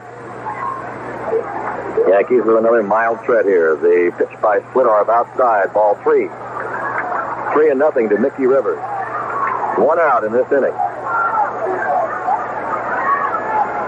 And that out was a legitimately hard hit ball, long fly ball to left by Willie Randolph. 8 hits now for New York. Here it is. Strike called at the letters. 3 balls, 1 strike.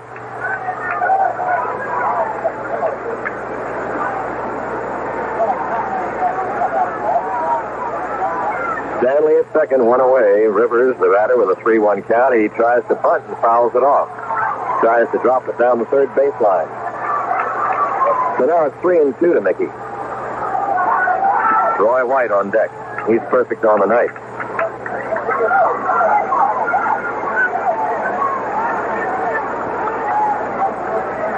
Stanley does not take a hefty lead off second. Now he increases it. Little fly ball, center field, but Cowens is under this one. He one-hands it, and Stanley gets back to second base. Rivers flies to center. There are 2 away. The left fielder, Roy White. And here is Roy White up. He singled to left in the first and doubled, or pop fly double to center in the third. After a long run by Cowens, the ball fell in front of him. So the Yankees with a pad run at second base, leading in the game already, 3-2, have 2 outs, and White up.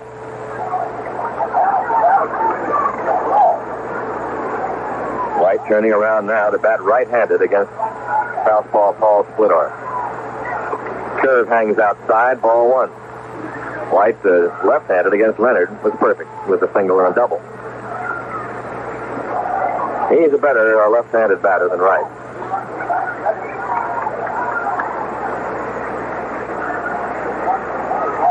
But he did damage as a right-hander yesterday, doubling to left field and driving home 2 runs. The fastball tails outside.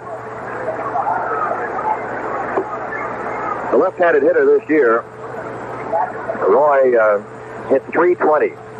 As a right-hander, .248. His composite average of .286. 2-0 the count to Roy White. Here it is. This is a breaking ball. It doesn't make it. Ball 3. 3-0 to White with Mr. Munson on deck. Yankees leading 3-2 if you just joined us here. Now the pitch, 3-0. They let it go by. Did not have the green light. He takes the fastball for a strike. 3-1. Splittorff will throw the breaking pitch a lot. He has a good curveball. Won 19 games a couple of years ago.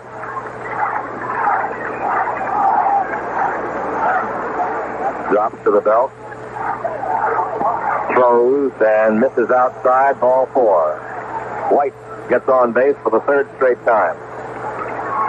That's the first walk given up by Splittorff, and the 3rd acquired in the game by the Yankees against the pitching of the Royals. Thurman Munson has bounced into a double play and hit a pop fly double down along the right field line, driving in a run. He's 1 for 2, and he's 2 for 7 on the series so far. Left-handed action in the bullpen for the Royals. Steve Mingori, their ace from the left side. He has the slider and the good breaking stuff and keeps the ball down and can really be trouble on some left-handed batters. I know that Carl Yastrzemski of the Boston Red Sox has had trouble with him a lot in recent years. There's a ground ball to shortstop. Taken by Patek. Flips to White. They've got the fourth for the final out. Munson forces White at second base. Patek to Frank White. No runs for the New York Yankees in the top of the fourth inning. They did get a hit, and they leave one. They leave two, as a matter of fact.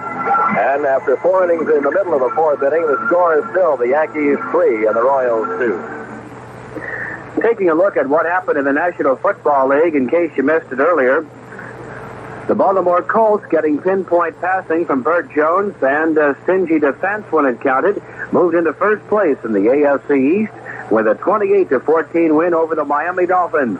Burt Jones passing for 1 touchdown and running for another, and he completed 11 of 14 passes for 177 yards, including 10 completions in a row. Baltimore's Don McCauley scored twice on 1-yard plunges. The Colts took a 28-7 lead early in the second half and held off a Miami rally led by 42-year-old Earl Morrall, who took over at quarterback late in the first half when Bob Greasy complained of dizziness. In late games, Oakland 27, San Diego 17. The St. Louis Cardinals 33-14 over Philadelphia. Green Bay 27, Seattle 20, and New Orleans 30, Atlanta nothing. CBS Radio Sports is bringing you the play-by-play action in the American League Championship. And there's more to come. The World Series starting October 16th. That's next Saturday. And you'll hear exclusive radio coverage, play-by-play of the 1976 World Series right here on this CBS Radio Network station.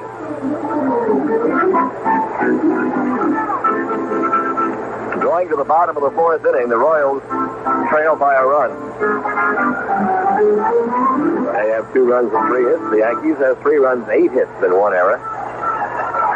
And Hal McRae will be first up against Ed Figueroa.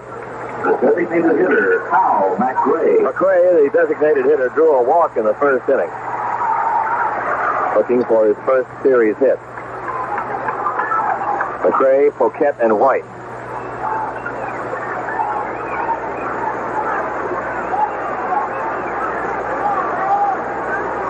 Figueroa right-hands his first pitch in and is spilled foul off to the right side toward the mezzanine deck here. 1 strike.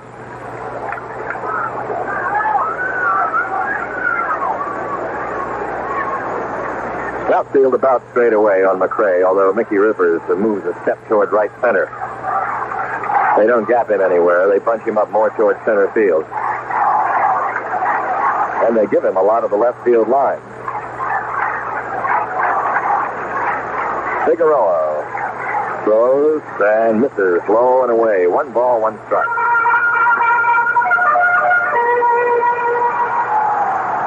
And the charge being sounded at Royal Stadium. McRae bent over from the waist. Pitch to him, misses outside and low. Ball 2, 2-1.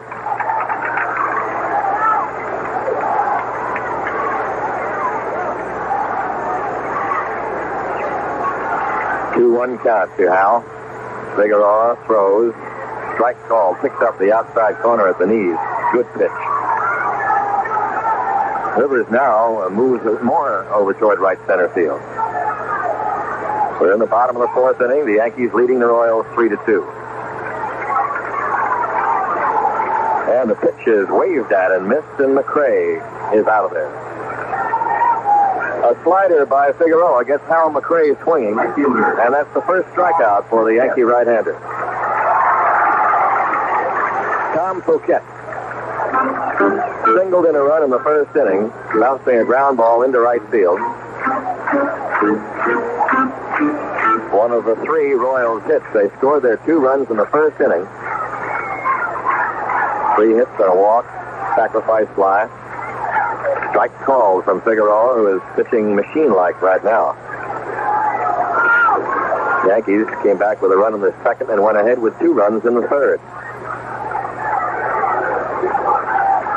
The 1 strike delivery misses outside, a fastball.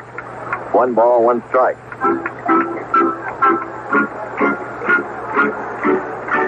Tom Poquette. Base is clear, 1 out. Foul ball out of play. Dr. 15. And it's 1 ball, 2 strikes. Answering service. Dr. 1522, call your answering service. Teams go at it in New York City, 8:15 Eastern Daylight Time, Tuesday night at Yankee Stadium. Andy Hassler for the Royals, Doc Ellis for the New York Yankees. A ball and 2 strikes to Fouquet. Here it is.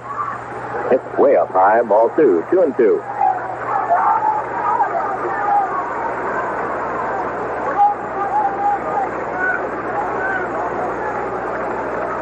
Fouquet bends decidedly, the real crouching type of hitter. Fouls this one off his hands back toward the screen. 2-2. Figueroa in search of what will be his 20th of the year, but of course it will not be considered in the regular season as a 20-game season for him. He won 19. Now the 2-2 offering. And he lines it towards center field, coming on Rivers, and he makes the grab on his knees. Mickey Rivers stumbles to the tartan turf, but holds on to the sinking line drive for out number 2. Fouquet hit the ball well, but Mickey Rivers was right there. 2 up and down in the 4th, and Frank White is up. Royal second baseman grounded to third in the 1st inning, ending that frame after the 2 runs had scored. Right-handed batter. Figueroa just moving on and on. Like Tennyson's book. Here's the pitch, and there's a swing and a foul at the plate. 0-1.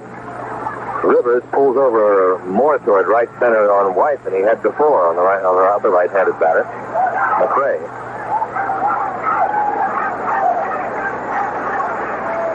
Figueroa is getting tougher as he goes along, and he throws high and tight.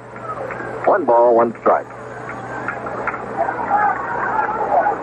A huge message board and a scoreboard in center field in the form of a home plate and a king's crown. Here's a foul back our way. Hey, watch it, Ernie. Not quite. Hey, you have to pull a pretty major league foul ball to get it back up here, don't you, in this part? Sure do. We're way back. 1 ball, 2 strikes to White. And on the message board, they have everything about the batter as he comes up, his average, what some career remarks about him. First of all, strike count. The line score. Very informative and very clear. The pitch is outside, and the count is 2-2. And below that is the bank of grass, and then surrounding it, the waterfalls. With some advertising signs and a bigger bank in left field. There's ball 3 outside, 3-2. Flagpole is in left field by the visitors' bullpen. And the wind is blowing that flag now from first toward third, and from the right field foul pole toward the left field foul pole. Toward left, where a ball could be helped a little bit, maybe. The banks continue past the parking lot over left field and up toward the expressway and other highway leading to St. Louis. Strike 3 call. White is out. And again, a big inning for Ed Figueroa. He gets the Royals in order. He has now retired 10 in a row. He gets his second strikeout. Nothing across. And at the end of the 4th inning, it's the Yankees 3, the Royals 2. Donnie Allison easily won the 17th annual National 500 stock car race at Charlotte, North Carolina. That was Allison's first Grand National victory in 5 years. He roared under the checkered flag at Charlotte, 12 seconds ahead of Cale Yarborough. Allison's brother, Bobby, pushed in front of Buddy Baker a few feet from the finish line to take third by less than a hood length. Benny Parsons was 5th, a full lap behind the winner. Allison averaged a bit over 141 miles an hour. At Watkins Glen, England's James Hunt captured the United States Grand Prix, and he finished ahead of South Africa's Jody Scheckter and defending world driving champion Niki Lauda. The win cut Lauda's lead on the Formula One driving championship circuit to 3 points, with only the Japanese Grand Prix remaining later this month. Pittsburgh Cedar quarterback Terry Bradshaw was injured and taken from the field on a stretcher in the 4th quarter of that Browns-Cedars game. No report on the condition of his injury. The Yankees coming to bat in the top of the 5th inning. They are leading the Kansas City Royals 3-2, getting a run in the second inning and 2 in the third. In the second inning, they had a double from May, a walk to Nettles, and a single by Gamble. They got 2 runs in the third inning when, with 1 out, White doubled to center, Munson doubled him home, Chambliss singled Munson home, and there were 2 runs there. The Royals got 2 runs in the first inning on 3 hits and a walk along with a sacrifice fly and a throwing error by Munson. Yankees try to make it 2 in a row to duplicate the act put on by the Cincinnati Reds in the National League today as they beat Philadelphia 6-2. Chris Chambliss up. A curve is dropped over by Paul Splittor for ball 1. It's over the plate but low. The 1-0 delivery. Low and out. 2. Chambliss, a left-handed batter, but they do not play him to pull. Strike calls, especially with a left-hander going against him. They have the right fielder, Poquette, way over in the right center field. Cowens is 5-6 steps toward left center. They bunch up left center field, the gap there. Ground foul to the left. 2 balls, 2 strikes to Chris Chambliss, who hit one of the crushing blows of many that put the defending champions of the American League, the Red Sox, out of business this year. Chambliss hit a home run in the 9th inning, a game-winning homer against the Red Sox in July at Yankee Stadium that about did it.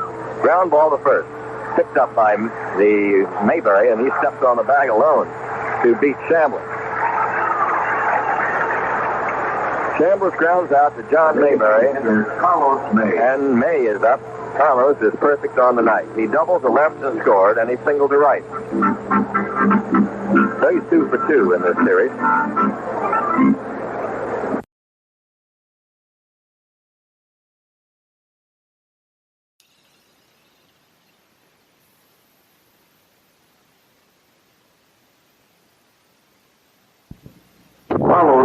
And May is up. Carlos is perfect on the night. He doubled to left and scored, and he singled to right. So he's 2 for 2 in this series. The DH tonight. Billy Martin, ahead by a run, still leaving his left-handed platoon in there with Paul Splittor, southpaw in on relief of the right-hander starter Dennis Leonard. Pitch is low, ball 1.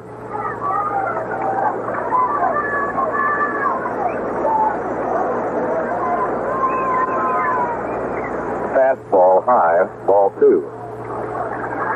May was acquired in the month of May by the Yankees. As a Yankee, hit .279. He wasn't doing much for the White Sox. They had not been using him. Strike called, snapped nicely across the outside corner by Paul Splittor. 2-1. Yankees 3, Royals 2. Top of inning number 5. Swing and a miss. Strike 2. Big sweep by May.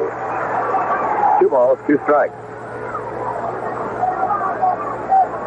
Carlos came to the Yankees a bit overweight. He is a husky individual anyway, kind of hefty, but he needed to take off about 10 pounds, and he did.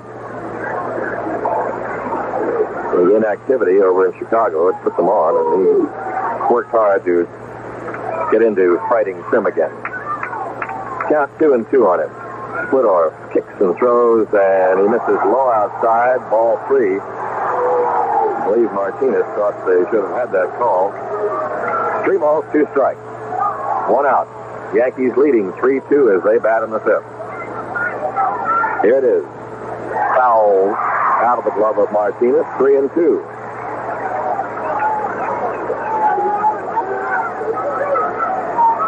Dennis Leonard started for the Royals and left under fire in the 3rd inning. Figueroa, after a rocky first inning, has been letter perfect, retiring 10 batters in a row. 3-2 pitch. Strike 3, swinging. May's out, there's 2 away. First strikeout for Splittor and for Kansas City pitching tonight. Now here's Nettles.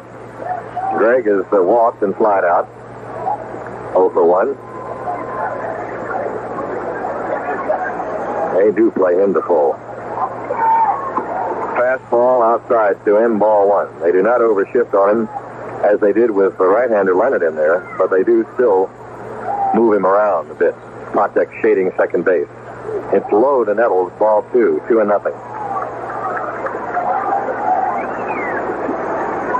Greg is an uppercut kind of swinger. 32 home runs this year.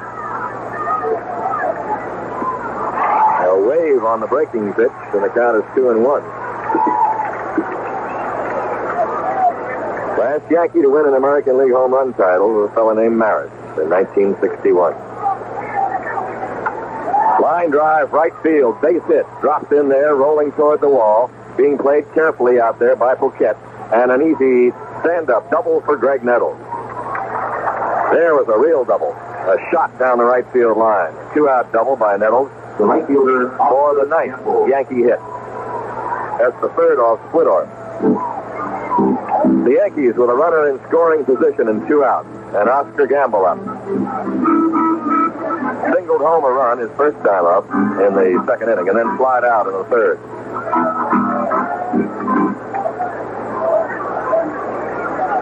Yankees leading by a run, trying to get another one. Nettles moves off the bag at second. Patek is tucked in behind him, deep, of course, shading second base. Gamble, a pull hitter up there. There's a foul back. Pitchers will try to work Gamble outside and make him go to left. He likes the ball on the inner half of the plate, and he is definitely a pull-type hitter. But they'll throw him away most of the time. One strike to him. Here's Splittorff's pitch. Outside, a fastball. 1 ball, 1 strike.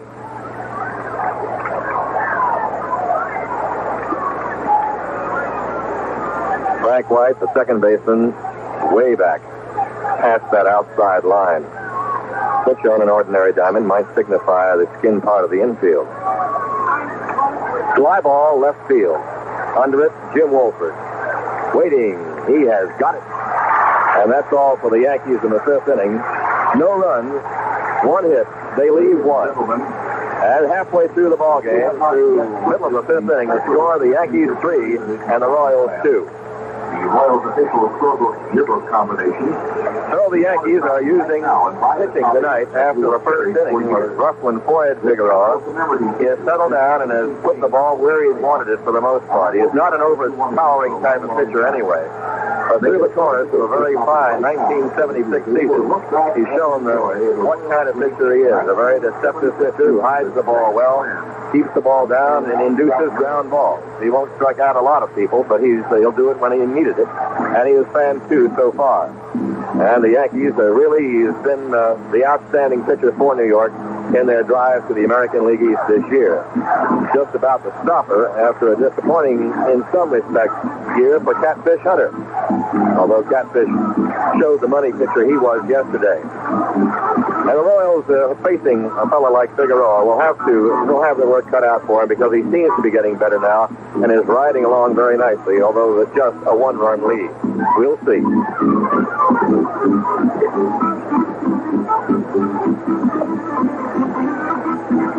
So through 4 1/2 innings, the totals read like this. The Yankees have 3 runs, 9 hits, 1 error.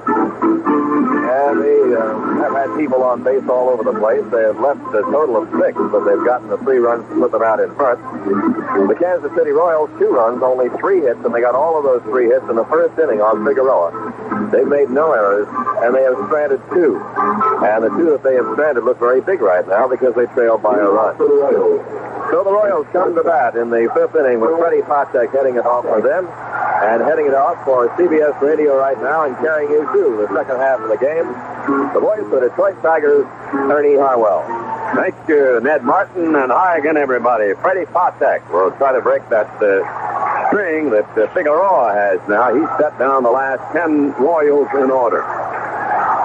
Patek hit a fly ball to the center fielder Rivers his first time at bat. 3-2, the Yankees lead. Last half of the 5th inning. And it's a fastball outside, high and away from the right-hander Ed Figueroa. Nettles a little bit back of third base and wide of the bag. The other infielders are back.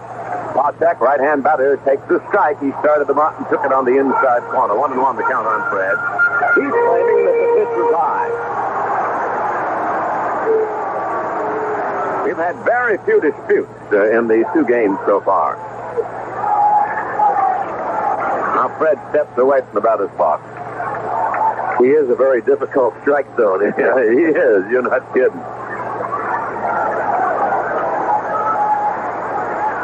Now Figueroa gets his sign, goes into action. The pitch swung on, fly ball center field. Rivers going back. He'll have room. He's there. He makes the catch.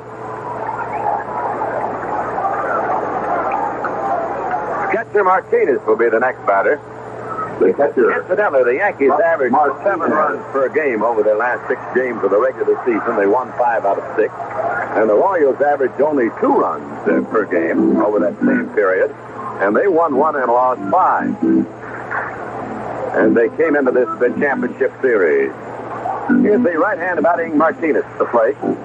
He batted .228 for the season.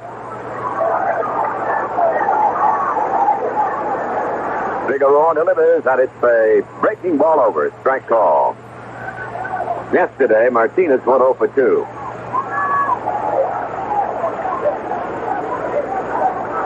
Yankees, 3 runs, 9 hits. The Royals, 2 runs and 3 hits. 1 out in the last half of inning number 5, and the bases are empty. Figueroa goes to work again. Delivers a wide one, and the count even 1-1. A little bit of a different outfield alignment for Billy Martin in this game. In contrast to the one yesterday, it's White in left, Rivers in center, but Gamble is in right field. Here's a ball high, a breaking ball. Figueroa in trouble in the opening inning. It looks as if the Royals might knock him off the mound, but he settled down. And nobody's been on base since that first inning. He got White to end the inning on a ground ball to third. And from then on, everybody's gone down in order. The pitch is swung on and fouled away. Back to the on-deck circle. 2-2 on Martinez.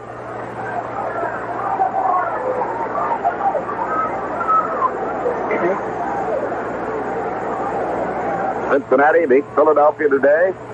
6-2. The Reds lead in their series. 2 games to none. Yankees lead in this series, 1 game to none. Now the 2-2 pitch on the way. Here it is. He takes the high one. Full count on Martinez.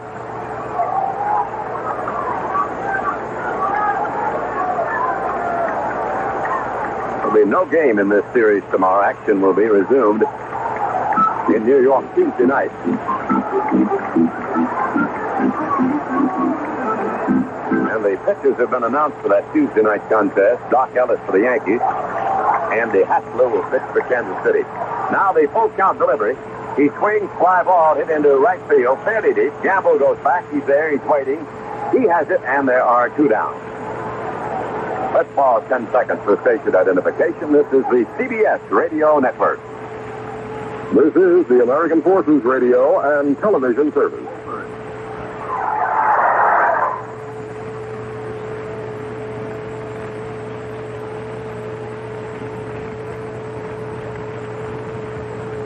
Fifth inning. The Yankees ahead 3-2. Nobody on the bases. Figueroa delivers, and the right-hand batting outfielder takes the curve wide. Wofford started the first inning. 2-run surge with a single. The next time up, he bounced to first base. He takes the wide one to 2-0. Figueroa not hitting the plate with the consistency he did in their last couple of innings. They've got him throwing more pitches. And the Royals are taking more. But he has still set down the last 12 he's faced. 3-0 the count on Jim Wofford. Jim, a native of California, makes his home now in the Kansas City area. The wind-up on the pitch. He looks at a strike. That was the breaking ball above the knee.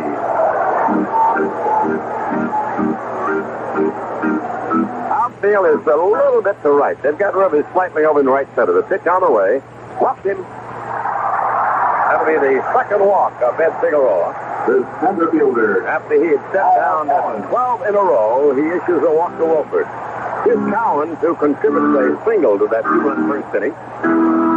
The Royals scored 2 in the opening inning on a single by Wolford. He went to third on a single by Cowan. Came home on a sacrifice fly off the bat of George Brett. Cowan stole second. Went to third on a throwing error by Munson. And he scored on a single by Poquette. Now the Yankees came back with 1 in their second and 2 in their third to take the lead. Now the set and the pitch. Bounding ball to short. Stanley has it. The flip over to the second baseman Randolph in plenty of time, and the side retired. No runs, no hits, no errors, and 1 man left. And at the end of 5 innings, the score, the Yankees 3, the Royals 2. Racing officials say they have not confirmed that Donnie Allison's victory in the National 500 Stock Car Race has been confirmed. The National Association for Stock Car Auto Racing, that's NASCAR, says Allison's car has not cleared the post-race inspection. A spokesman for Charlotte Motor Speedway says racing officials have told them the car has not cleared inspection. The reason is the closeness of the measurement of the engine size. And the spokesman says it will be necessary to allow the engine to cool down, and at which time a final measurement will be made. Veteran racing driver Jackie Ickx was seriously injured in the U.S. Grand Prix at Watkins Glen. Ickx, a 31-year-old Belgian, suffered a compound fracture of his right ankle and a possible fracture of his lower left leg, as well as minor burns. He lost the wheel during the race at one of the fastest points of the course and slammed into a guardrail.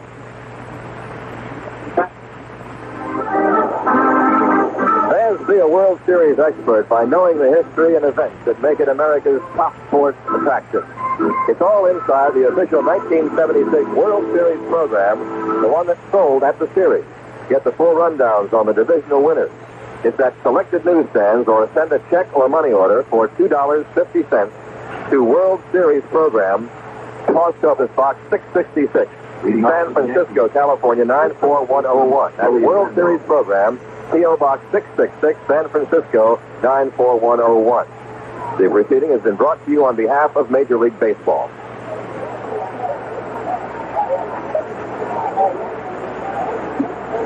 Willie Randolph will lead it off for the Yankees in the 6th. They're ahead of the Royals now 3-2. Randolph is the only Yankee in the 2 games who has not had a hit. Everybody else has had at least one. Right-hand batter takes a pitch outside from the left-hander Paul Spridoff. Ball 1. Wind up by Spridoff. He kicks and delivers, and it's in too close, 2-0. The Yankees have had a hit in every inning in this game, and they had one in every inning in the first game, except the 7th when they went out 1-2-3. They've been very consistent. Bounding ball to short. One hopper for Patek. Throw to first to Mayberry. He got him. They throw a little bit wide to the right field side, but John kept his foot on the bag. Here's Fred Stanley, who has hit a soft line drive to White, second base, and then got the Texas League double into right field in the 4th inning. One of the 5 Yankee doubles. They have 9 hits and 5 have been 2-baggers. Spridoff working in relief for the starter Leonard. Delivers. Here's another pop fly back at the short right, about the same spot. Poquette coming in. He has it. And there are 2 away. Almost a carbon copy of that matter. Mickey Rivers. Here's Mickey Rivers, who has walked, bounced to second, and fly to center field. Brett will play in close on him inside the bag, looking for the possibility from the speedy left-hand batting Rivers. Spridoff winds and pitches. It's a curveball, last foul down the first base side on the ground. The Yanks have 3 runs, 9 hits, and 1 error. The Royals have 2 runs, 3 hits, and no errors. Outfield plays Rivers to hit late. They've got Cowens over in left center. Now Spridoff delivers. Rivers swings. There's a foul fly hit in the seats in right. And that one belongs to a man from Independence. I believe it did. It just came from the Truman Library.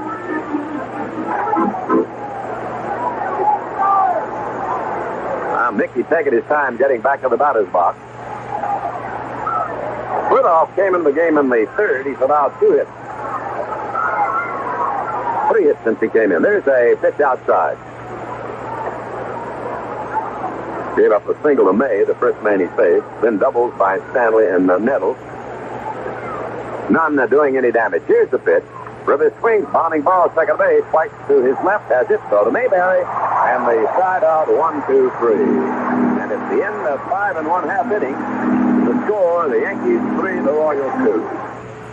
A tough day on quarterbacks. Atlanta Falcons quarterback Steve Bodkowski suffered a knee injury in that game against the New Orleans Saints and left before halftime. A second-year starter from California, Bodkowski went down on a play in which the Saints were penalized for face masking. The quarterback completed 4 of 7 for 49 yards before leaving the game and was replaced by third-year backup Tim McQuicklin, with the Falcons trailing 20-0 at the half. And in that game, the Falcons eventually lost it by the score of 30-0. Pittsburgh Pirates pitcher Bob Moose killed in a 2-car accident near St. Clairsville, Ohio, Saturday night on his 29th birthday. The Highway Patrol says Moose was driving south on an Ohio State highway about 10 miles north of St. Clairsville when he lost control. The car went off the road, came back on, and then collided head-on with a car in the opposite lane. The patrol said a light rain was falling and Moose's vehicle was apparently traveling too fast for conditions. Last half of inning number 6 in Royal Stadium, and the Yankees lead Kansas City 3-2.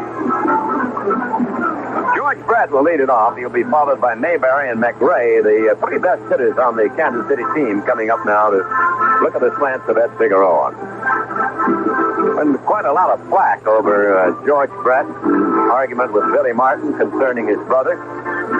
Brother Ken, traded by the Yankees to the White Sox.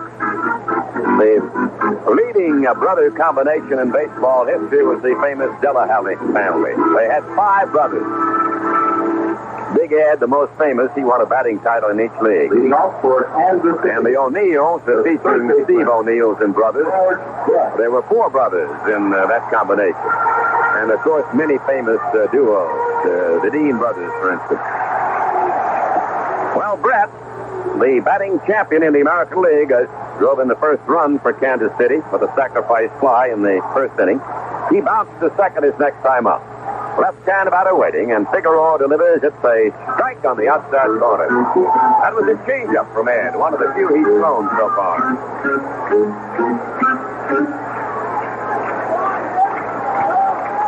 3-2, the Yankees lead, 6th inning. Brett swings, fly ball, center field. Rivers going back. Can't get it. It's off his glove to the wall. Brett going for 2. He's rounding second. Here he comes to third. Here's a relay to third. He slides. He is safe.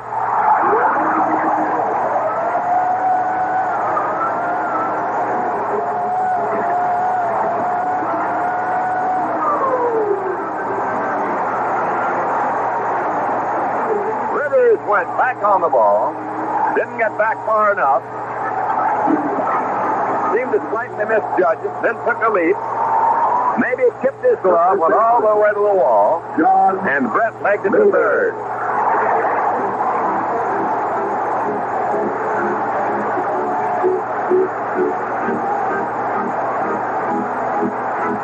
Here's Mayberry up. Tying run at third for Kansas City. Doyle Alexander working in the Yankee bullpen. 3-2, the Yanks in the lead. Last half of the 6th inning, nobody out. Mayberry takes the ball in close from Figueroa. Brett led the American League in triples. And he's on third right now with a 3-bagger. Now the motion on the pitch. Mayberry cuts, line drive, base hit. Center field, Brett will score. The ball cut off by Rivers. Mayberry makes a big turn, holds at first, and the game is tied 3-3.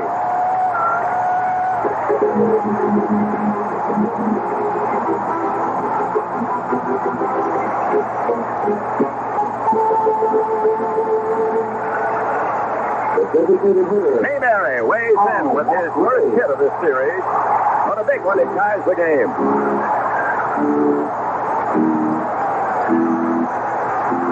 can hear the Kansas City crowd now yelling, "Go, go, go." Their heroes have tied the game in the 6th inning, 3-3. McRae at the plate. Mayberry short lead at first. McRae swings. A little loop will hit down past first base. May go foul. It does. Chased by Randolph and Chambliss. Neither one can reach it.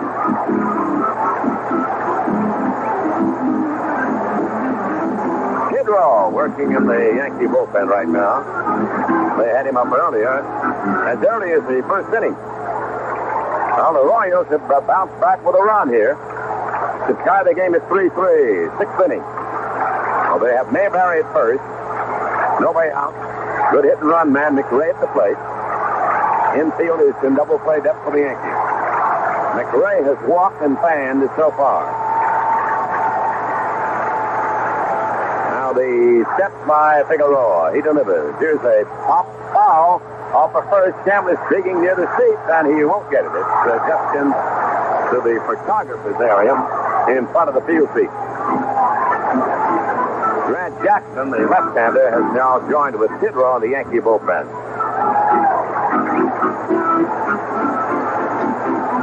Chambliss will try to keep Mayberry close. McRae will go to that opposite field from time to time. That'll give him a little larger target on that side of the infield if he wants to test it. They have Rivers slightly over to right center. Game tied 3-3. Set the pitch. He takes the fastball in close. That would have been a very tough pitch to try to go to right field with. 1-2, the count on McRae. Standing deep in the batter's box. Now he steps away from the plate. Figueroa checking his sign with the veteran catcher Munson. The 1-2 pitch. He takes a breaking ball wide. 2-2. Figueroa has gone all the way for the Yankees. Had a shaky first inning. Then settled down. Retired 12 in a row. And now here in the 6th inning, the Royals have picked up a run to tie the game. Waiting on a 2-2 delivery at the plate is McRae. Here it comes. He swings as a fly ball to right. Gamble coming over near the line. He's there. He has it. Mayberry goes back, tags, and holds it first. One out, one on. And Tom Poquette, who singled in a run in the first trip to the plate, back in the 1st inning, will be the batter. Second time at bat, he flied to center. Willie Randolph comes in to say a word or two to Figueroa for a moment. After Poquette, it'll be Frank White. The Yanks have 3 runs, 9 hits, 1 error. The Royals have 3 runs, 5 hits, and they have no errors. Poquette is played straight away by the outfield. He swings, fly ball, left center deep. White going back. He can't get it. It's off the wall. Mayberry coming around third, and he is being waved home. Here's a relay to the plate. He is in safe. It's a double, and the Royals take the lead 4-3.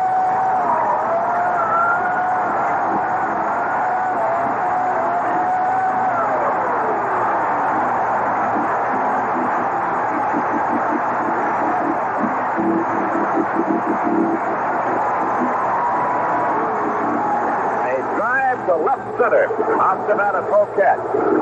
Brings in the tiebreaker, and it brings Billy Martin out toward the mound, and it brings a cascade of boos from the Kansas City gathering here.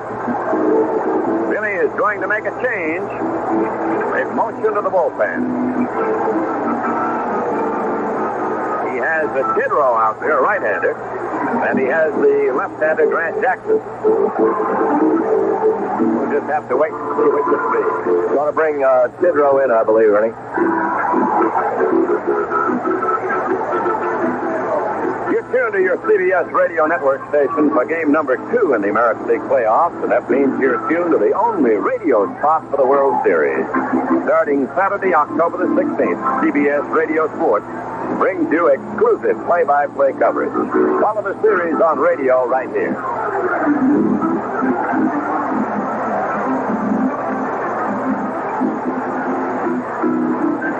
And And Tuesday on CBS Radio, it'll be Philadelphia, Cincinnati at 3:05 Eastern and 2:05 Central Time. And Kansas City at Yankee Stadium at 8:05 Eastern and 7:05 Central.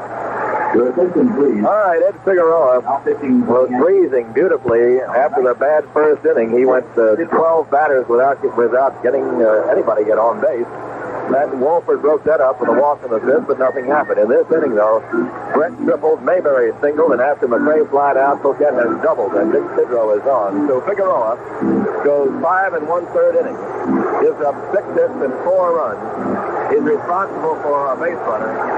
He walked 2, he struck out 2, and gives way now to the ace of the Yankees staff in relief this year, Dick Tidrow. And while you were giving that rundown on the statistics, Billy Martin came from the mound, and of course there was a lot of hooting from the Kansas City fans, and he responded with a wave of the cap, sort of a mock bow, and then he threw kisses to the ensemble. Talking to Sparky Lyle before the game, he said, I haven't really pitched much in the second half. The reason is because Grant Jackson on the left side had done such an excellent job, and Dick Tidrow has been super in relief. He's won 4 and lost 5 on the year, and in 92 in the third inning, he's given up 80 hits and struck out 65, a good earned run average of 2.63 for Tidrow, a guy that can throw hard. And the book on him is he's better in short relief, I think, Ernie, than in long. He's excellent the first time around. They figured that maybe the second look at him, you might eventually get to him, but that's why he's been the 8th and 9th inning relief artist that he has been for the Yankees. Big, strong guy, throws hard, and of course he's got the control that a reliever needs. Well, the first man to face him will be Frank White. Poquette out at second base, and so far he's been a big man. Poquette has. He's driven in 2 runs, and he's the only man with 2 hits. Bird and Mingori are working now in the Royal bullpen. Tidrow picked up 10 saves during the regular season. Here's White stepping in to face him. The Royals have taken the lead for the first time since early in the game. 4-3 over the Yankees. 6th inning. Tidrow delivers. White hits a chopper down to third. Fair ball fielded by Nettles. He throws to first to Chambliss. White is out, and holding at second is Poquette. Nettles got the high hopper, hit rather slowly. Took a quick look to second. Checked his run at Poquette back there, and then threw out the batter. Fred Paddock, the little shortstop, stepping up now. He hit the ball pretty well, but each time to the center fielder Rivers. Each of the starting pitchers has departed. Figueroa of the Yankees and Leonard of the Royals. Tidrow, a native of San Francisco, makes his home now in Kansas City. 28-year-old right-hander.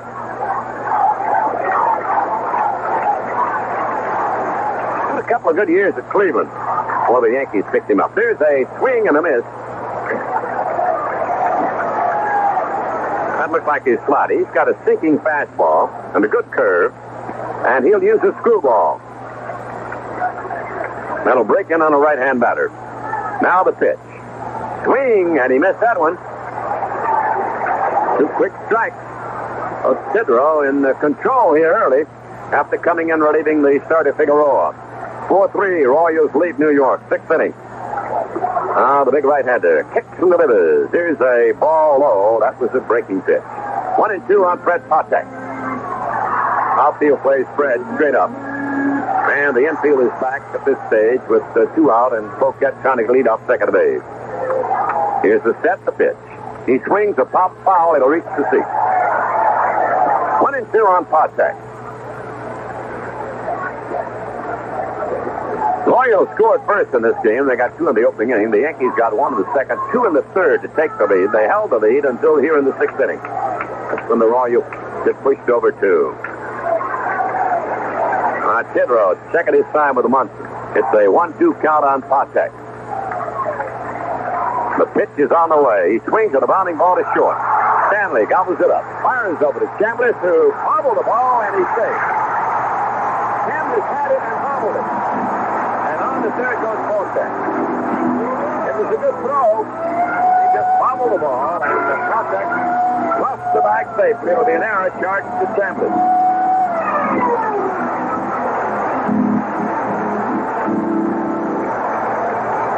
The catcher, Buck Martinez. Nothing wrong with the throw. He just didn't catch it.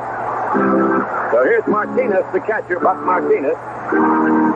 Done the same thing each time he came to bat. He flied to right. That's the second New York error. The other one belongs to Munson. 4-3, Kansas City. Strike call, a fastball on the inside corner.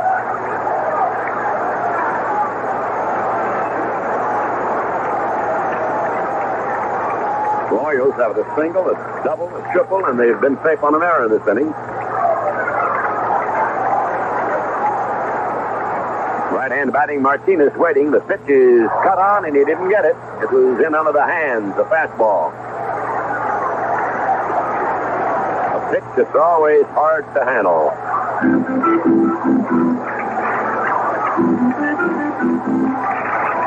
Contact, a threat at first base. Edging off now. Here's the set by Tidrow, and he flips one over there. Freddie had 51 steals. He led his team and was caught 15 times during the season.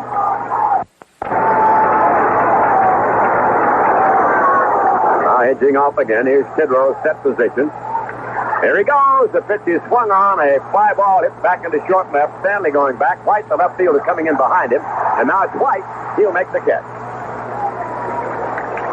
That retires the Royals, but they take the lead. 2 runs, 3 hits. 1 Yankee error. And 2 runners are left on base. And at the end of the 6th inning, the score. Told you about Motor Speedway in North Carolina finally confirmed that Donnie Allison won the National 500 stock car race. It was Allison's first stock car victory in 5 years, and he had to wait 4 hours to have it confirmed. Of course, we were so excited about it, we had to tell you a little bit earlier than we normally would. But anyway, he got in there, and he got the victory. Allison's car was ruled legal after a post-race inspection by officials of the National Association for Stock Car Auto Racing. NASCAR officials withheld confirmation of the victory because of what a spokesman called the closeness in the measurement of the engine side. Officials waited for about an hour, letting the engine cool before taking measurements, which showed that it met NASCAR requirements. Taking a look at National Hockey League activity, Montreal and Buffalo tied 1-1 in their game, which is now in the second period, and Boston leads Cleveland 1-0. That game is in the second period. Here's the 7th inning now in Royal Stadium, Kansas City. The Royals lead the Yanks 4-3. Both bullpens are busy. Doug Bird and Steve Mingori in the Royal bullpen. Joel Alexander and Ken Holtzman heating up in the Yankee bullpen. Off in relief will be facing Roy White, Thurman Munson, and Chris Chambliss, the heavy part of the Yankee batting order in this inning. The number 2, 3, and 4 hitters for Billy Martin's team. Fritoff entered the game in the 3rd inning, relieving Leonard. Leonard was touched for all 3 Yankee runs and gave up 6 of the 9 hits that they have obtained. The Reds beat the Phils this afternoon in Philadelphia 6-2. Cincinnati leads in the National League Championship Series 2 victories to none. Here's Roy White. He's been tough. Roy's had a single, a double, and a base on balls in this game. And yesterday had a double and 4 trips. Batting right-handed against the left-hander. He takes a curve that stays outside. 0-1, the count on White. Outfield around the left on him, the infield back. Pop up, right field, going back is Frank White. Behind him, Poquette. They're both there, and Poquette, the right fielder, makes the catch. Almost a little mishap there. Boy, it's an adventure every time one's popped up to right field tonight when the Yankees are batting. Thurman Munson. I think Wolford did call, and I'm not sure at the last moment whether White even hurt him this time. Here's Munson. He's hit into a double play, doubled, and bounced into fourth out to shortstop.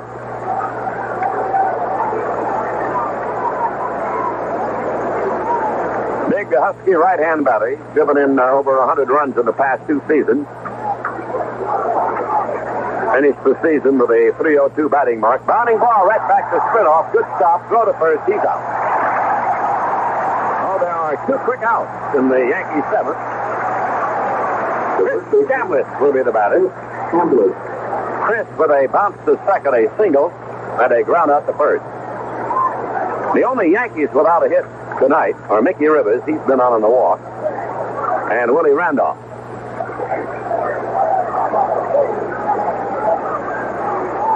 Split off, left hand, one of the plate. It's a breaking ball, low and away. Ball 1. 4 runs, 6 hits, no errors for Kansas City. New York, 3 runs, 9 hits. They've made 2 errors. Mounting ball, left side, maybe a hit. Paddock picks it up, long throw to Mayberry. Not in time. Freddie Paddock was playing over near second. He ranged wide to his right in the hole, but he had no chance on that ball. It was just too deep. And Chambliss has an infield hit.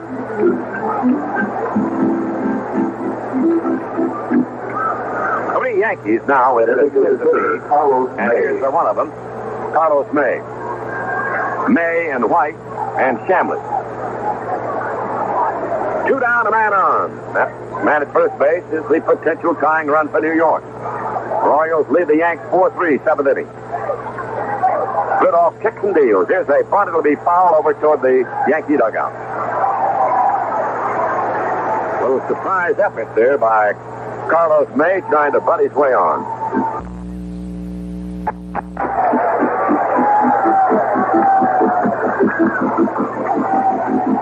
Throughout the season, these 2 clubs met in a great many close games.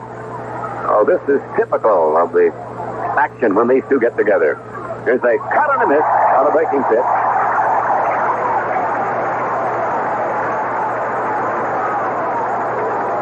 Close stance hitter, Carlos May. And as Ned Martin told you, he chokes the bat a good bit more than most. Mounting ball past the mound. White charges, has it. Throw to first to Mayberry. And the side retires. No runs, 1 hit, no errors, 1 ran left. And in the middle of the 7th inning, it's the Royals 4, the Yankees 3. In case you missed it, and checking out how your favorite team did in the National Football League today, the Baltimore Colts over Miami, 28-14. The Colts move into first place in the NFC, and actually make that the National Football League's AFC East. New York Jets over Buffalo, 17-14. Dallas 24, the Giants 14. Kansas City 33, Washington 30. Cleveland 18, Pittsburgh 16. Cincinnati 21, Tampa Bay nothing. The Lions 30, the Patriots 10. Minnesota 20, Chicago 19. Houston 17, Denver 3. The New Orleans Saints 30, Atlanta nothing. Green Bay 27, Seattle 20. St. Louis 33, Philadelphia 14. And the Raiders over the Chargers 27-17. That's a look at what happened Sunday in the National Football League. On Monday, the San Francisco 49ers will take on the Los Angeles Rams. Okay, let's get back to the action at Royal Stadium in Kansas City. The paid attendance tonight is 41,091. That's 14. That's more than they had last night. I don't know how they could get 14 more in, but they did it.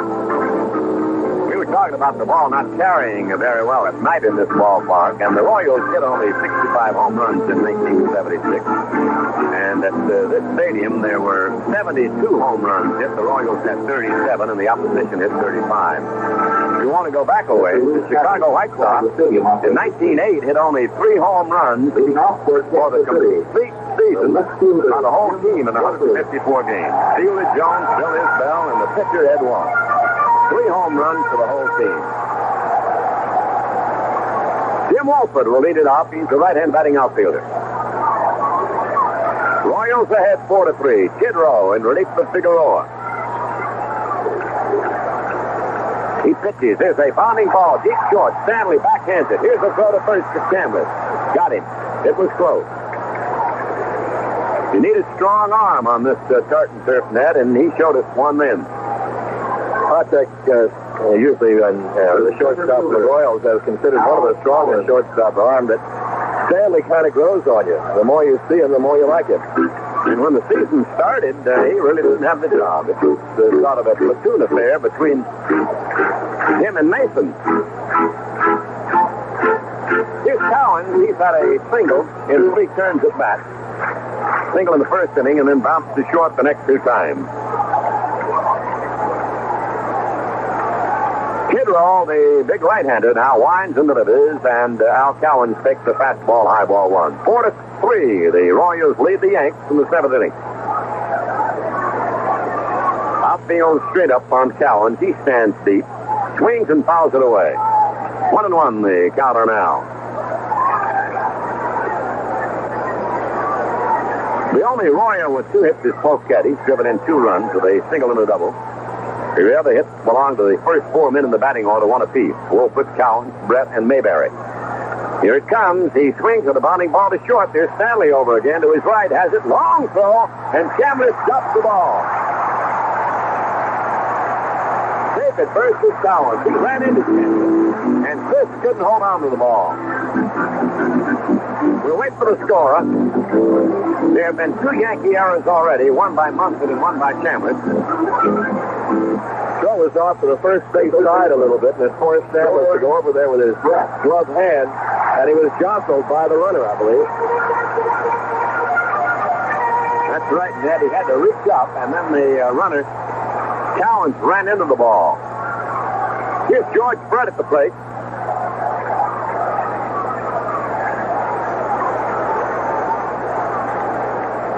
They've charged the error to Stanley on the throw.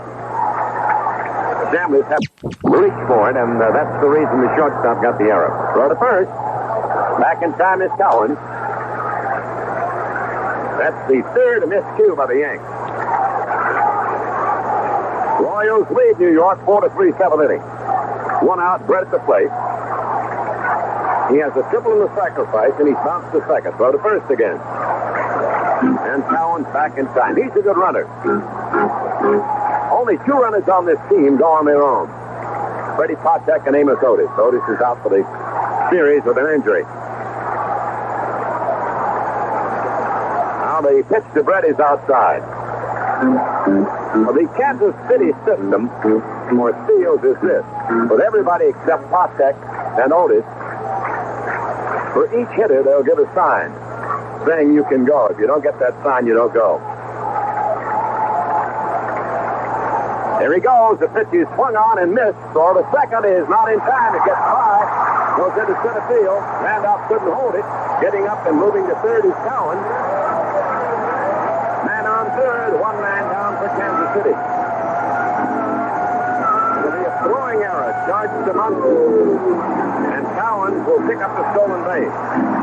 The second error.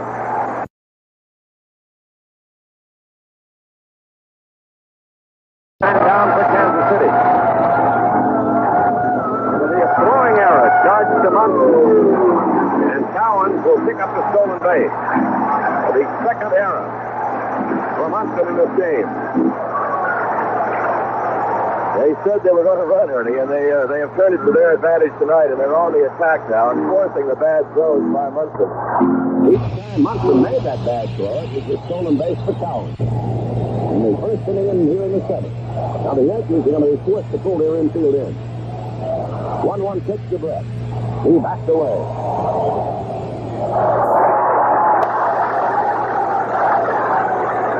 The pulled-in infield is even more treacherous for defensive purposes on this tartan turf. Cowan's coming down off third, set by Kidrow. 2-1 pitch. Brett swings a bounding ball to first. Chambliss coming to the plate. They've got him in a chase. Cowan's being chased back by Munson. The throw goes to Nettles. He eludes him. Now Kidrow takes the throw near the plate and tags him. And on the fielder's choice, Brett takes second base. It'll be the first baseman or the catcher to the third baseman to the pitcher. 3-2 to 5-1.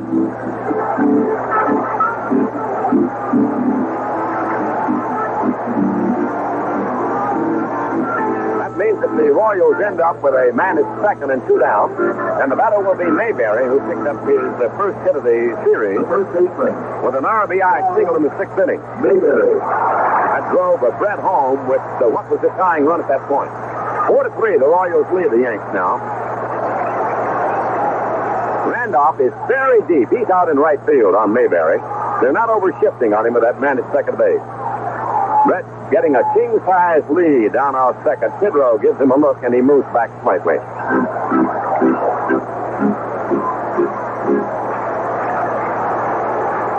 Royals, 4 runs, 6 hits. Yankees, 3 runs, 10 hits.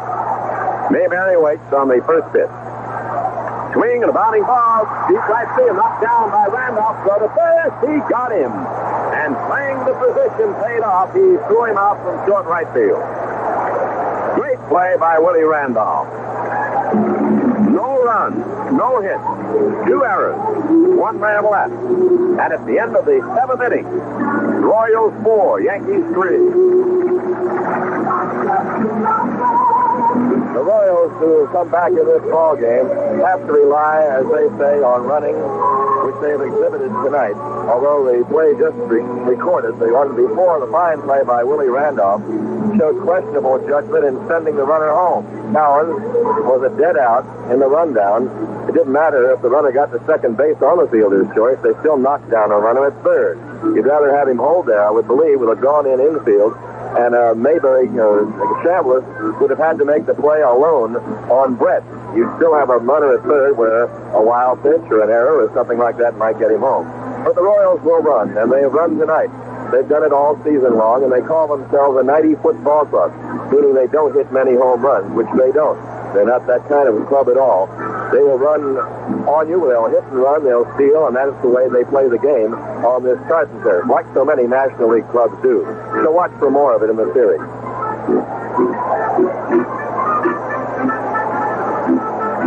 And don't forget, fans, starting next Saturday, October the 16th, you'll hear the World Series action, exclusive radio play-by-play right here on this CBS Radio Network station. The bullpens are busy. Rocky Lyle working in the Yankee bullpen.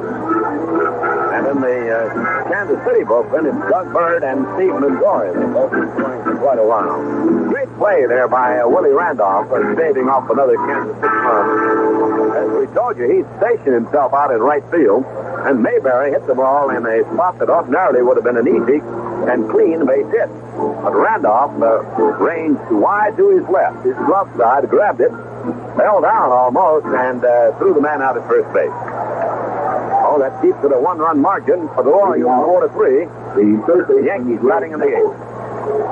If Nettles, he's walked, fly to center and doubles. One of the 5 Yankee doubles.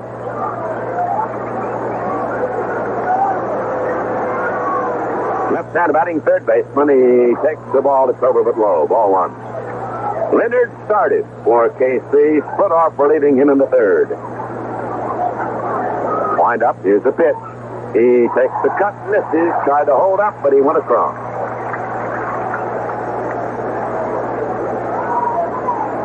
Royals 4, New York 3, 8th inning. Foul out of play on a check swing.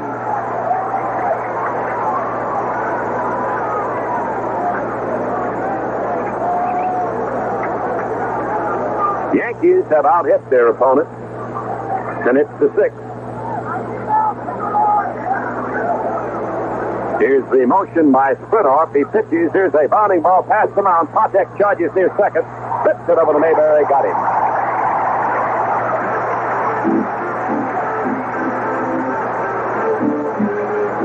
Here's Oscar Gamble, who has a lot of power.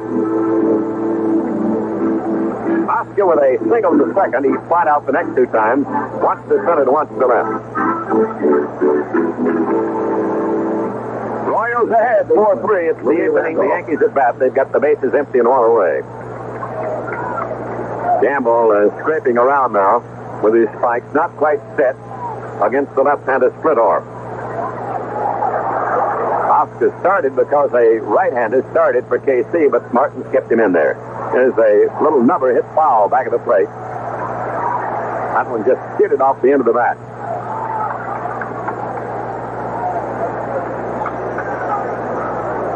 we'll get an inspection of the baseball by Larry Barnett.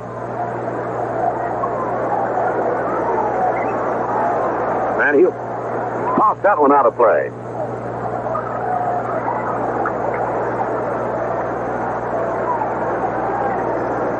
Gamble leaning and waiting on a strike one delivery. Swings and fouls it back to the screen. Strike two on Oscar.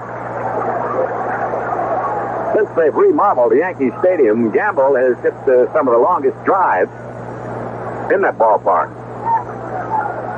Started out in the National League with the Cubs, then the Phillies, then the Cleveland, and from there to the Yankees. Here's the strike two pitch. Outside, split off. Tried for the far corner and didn't grab it. 1-2, the count on Gamble. 4-3, Royals lead the Yankees. Yankees lead in the American League Championship Series, 1 victory to none. There's a bounding ball at third. Deep is Brett. Has it. Long throw to Mayberry. He's out. Not a very easy play for Brett. A high hopper deep at the bag. So there are two away.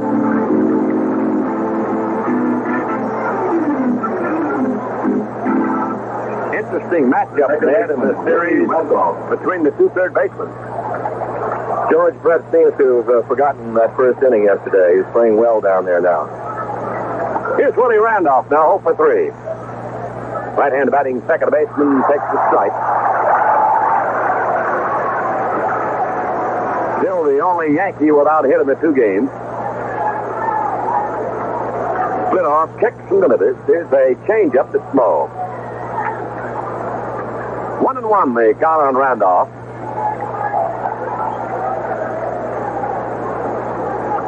Wind up the pitch. There's a changeup that comes in high. 2-1. Randolph and Nettles have made the outstanding defensive plays of the series so far. Nettles catching a foul fly near the stands.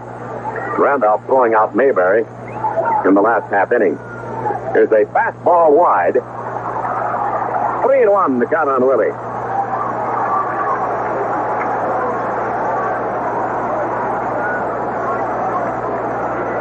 Years old, Willie Randolph, waiting. And he takes a walk. Spinoff missed the far corner. Oh, with 2 outs, Randolph draws a pass. That'll be the second walk off the reliever Spinoff. Stanley has been called back to the bench. Lou Piniella will now be inserted as a bench batter. And we'll get the customary Lou here on the post. Piniella had 2 for 4 in the game yesterday. Both of them single. And we've got a little confab out there on the mound. Martinez, Brett, Splitoff talking over the situation. Now, Martinez comes back. Brett is still at the mound. Now he leaves, and I Number 14. think we're going to get a message. Gene Michael, I believe, running down to say something to Elston Howard. Elston will relay that message to Randolph at first base. That's a very unusual maneuver in a baseball game, Ned. Well, Dick Michael had to get into the series somehow, and he's done it now. Couldn't happen to a nicer guy. You're right. Now, Piniella has stepped away from the plate, and Dick Hauser is having a little tete-a-tete with him.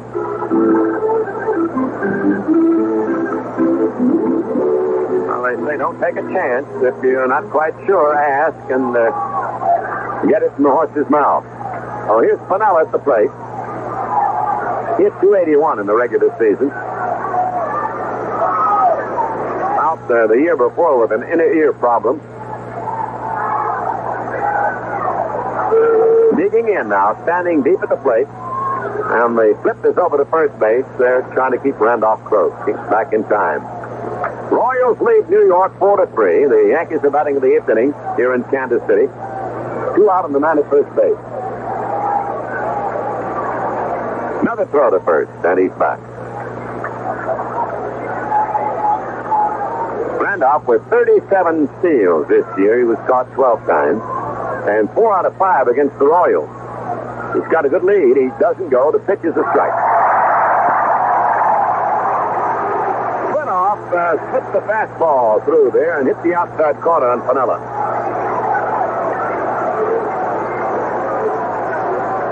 Two out, walked to Randolph, putting the tying run on the bases for the Yankees in the 8th inning. Set. Here's the pitch. It's a pitch out, but he's not moving. And the count is 1-1. Brett is very deep at third, and as you would imagine, he's guarding the line here in the late innings. Now Piniella digging in, waiting. It's a 1-1 delivery coming up. Here it is. He takes the ball outside. That looks like a change. 2-1, the count on Lou Piniella.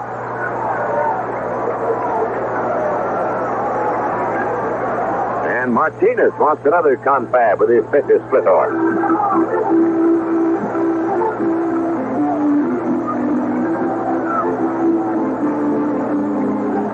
Buck coming behind the plate again, and Piniella steps out.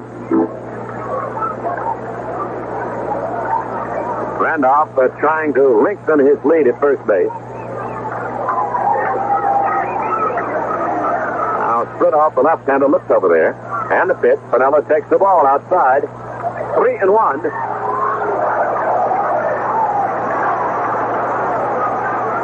Working carefully on Lou, and now he's gotten behind him. Mayberry holding on the bag with Randolph. He's got a longer lead. And the pitch is swung on, fly ball center field. Cowens goes back. He's there. He has it for him. No runs, no hits, no errors, one man left. In the middle of the 8th inning, Kansas City 4, New York 3. We've given you the scores of games in the National Football League periodically. Let's take a look at the standings. In the American Conference East, Baltimore is the leader by 1 game over New England. Baltimore has won 4 and lost 1. New England is 3-2. Buffalo and Miami are 2-3. The Jets are 1-4. In the Central, Cincinnati and Houston are both 4-1. Cleveland has won 2 and lost 3. And Pittsburgh is 1-4.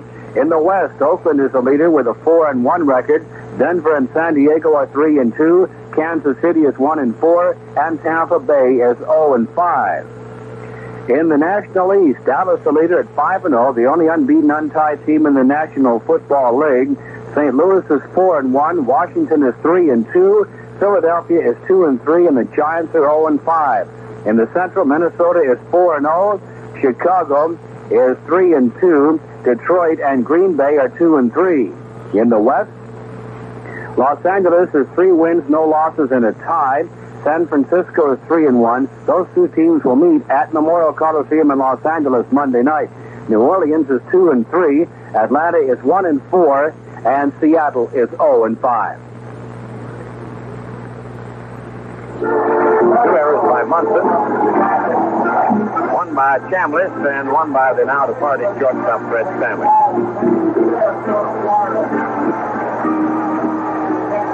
Got word from the press box in relation to Mr. Splittorff that he has now gone the longest stint that he shown since July 27th when he was in the finger of his throwing hand. Here's McRae to lead it off. Kansas City ahead of 4-3 over New York. Mason now at shortstop replacing Stanley for the Yankees. Kidrow on the mound delivers.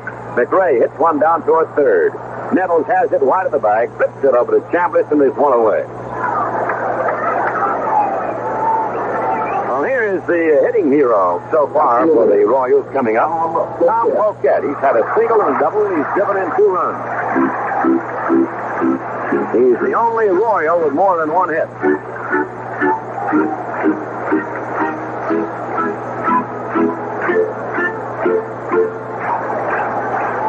Left-hand batting Poquette at the plate.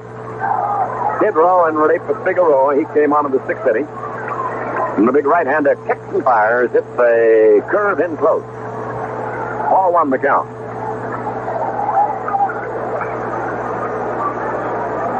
Royals 4, Yankees 3 in the 8th. Outside fastball 2-0.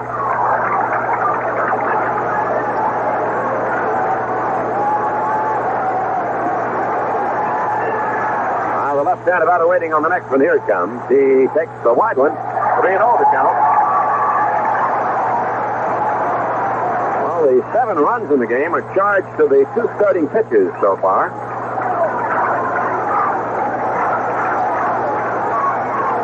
Here's a ball in too close. He gets the walk. The second baseman. It's the first walk issued by Tidrow. He's not allowed to hit since they took over in the 6th. It's the 3rd runner that the Royals have put on. The other 2 came on errors. Here's Frank White, who is 0 for 3 in this game. Still looking for his first hit in the series. He went 0 for 2 yesterday.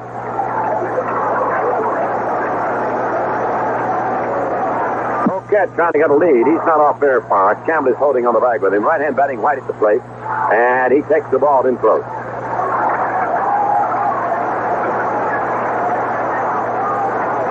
This has been a close game all the way. 2-0 Royals, then 2-1, then 3-2 Yanks. Then 2 runs in the 6th, puts the Royals in front. 4-3. That's the way it stands now.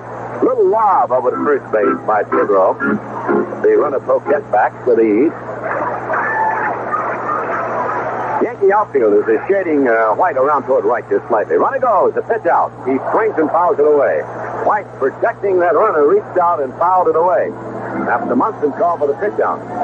Did that very well, too, Ernie. It was away from him, but there wasn't a pitch out that was enough away so that he could just fail to distract. He actually threw his bat at it and actually might have saved a runner being thrown out. Yankees have smelled out that running in this series a couple of times. Very effective with it yesterday.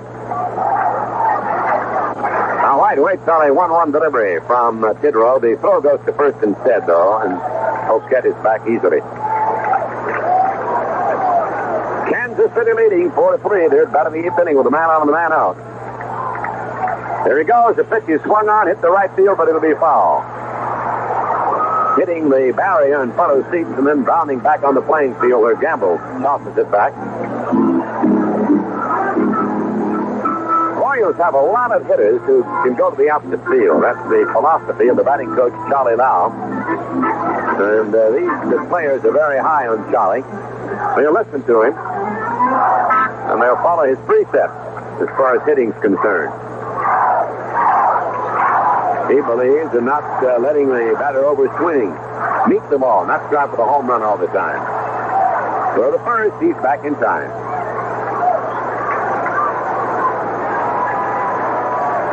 Kansas City leads 4-3, 8 City. Poquette edging off again, not much of a lead for him. He doesn't go. The pitch is swung on a little looper. Hit over the head of Randolph in the right center field. Poquette rounding second, heads to third. Rivers strips the ball back into the second baseman Randolph. The relay man who runs it into the infield, and the Royals have runners at first and third. On the 1-out single by White.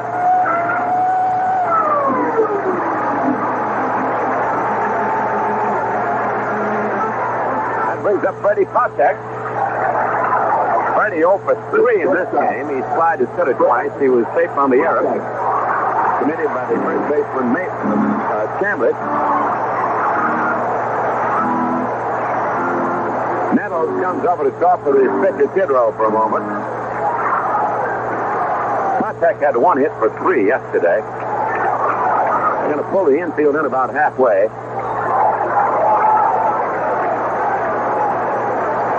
White trying to get a lead at first base. Doesn't go. It's a very wide pitch. Ball 1. Poquette at third, White at first. 1 out. Royals lead 4-3, 8th inning. Now Nettles about even with a bag at third. Set the pitch. He swings and doesn't get it. 1-1.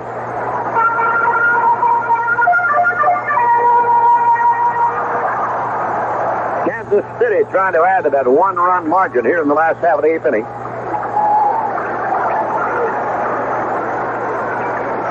Tidrow goes to the set position. The 1-1 pitch coming up. Here it is. He swings as there's a base hit to right field. In the score comes Poquette. There goes White to third. Now Patek going to second as the ball is thrown wildly, and holding at third will be the man there, Frank White. A run in, 5-3 Royals.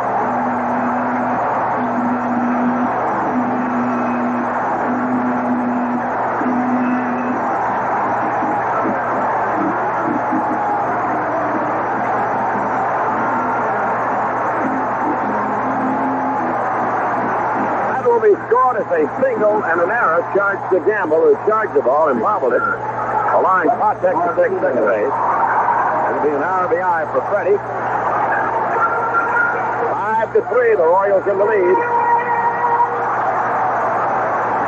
Runners at second and third, still one away. Martinez the batter. That is the fifth Yankee error in the game. That breaks the American League record in the playoff series for team errors in one game. There's a cut and a chip foul off the mid of Muncie.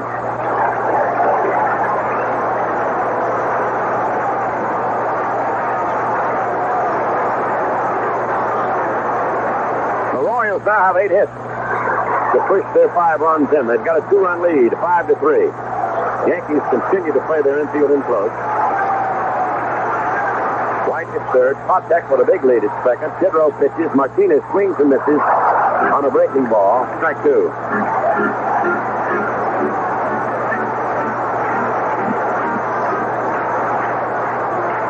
Nobody throwing right now in the Yankee bullpen.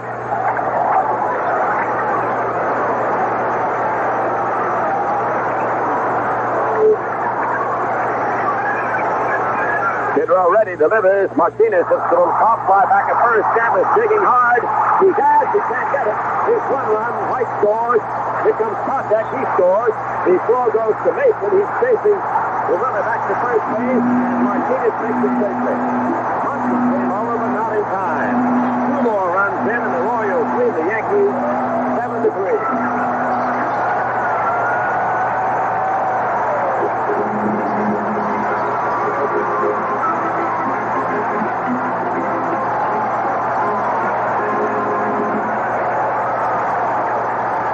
These hits that the Royals have been getting, Ernie, are just like the ones the Yankees were getting earlier. Little pop flies over the infield.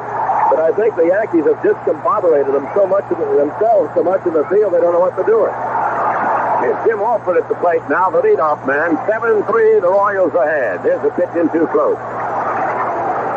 7 runs and 9 hits and no errors for Kansas City. The Yankees have 3 runs, 10 hits. They've made 5 errors. After the first man in this inning, the 8th went out. Poket walked. White single sent him to third.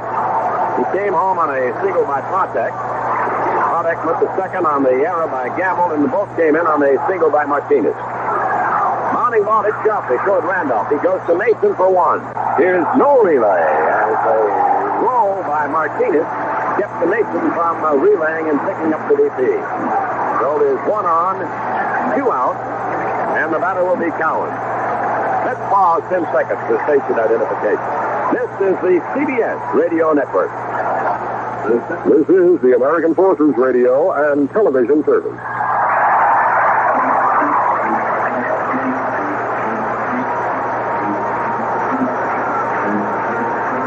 Here's Cowens at the plate now. He's had a single in 4 turns at bat. He's taken in the scoring of the 2 runs in the opening inning. 7-3, the Royals in the lead in the 8th. There goes the runner. The pitch is taken, and Munson can't handle the ball. If he started slow, it got out of his mitt and bounced almost halfway to first base in foul territory.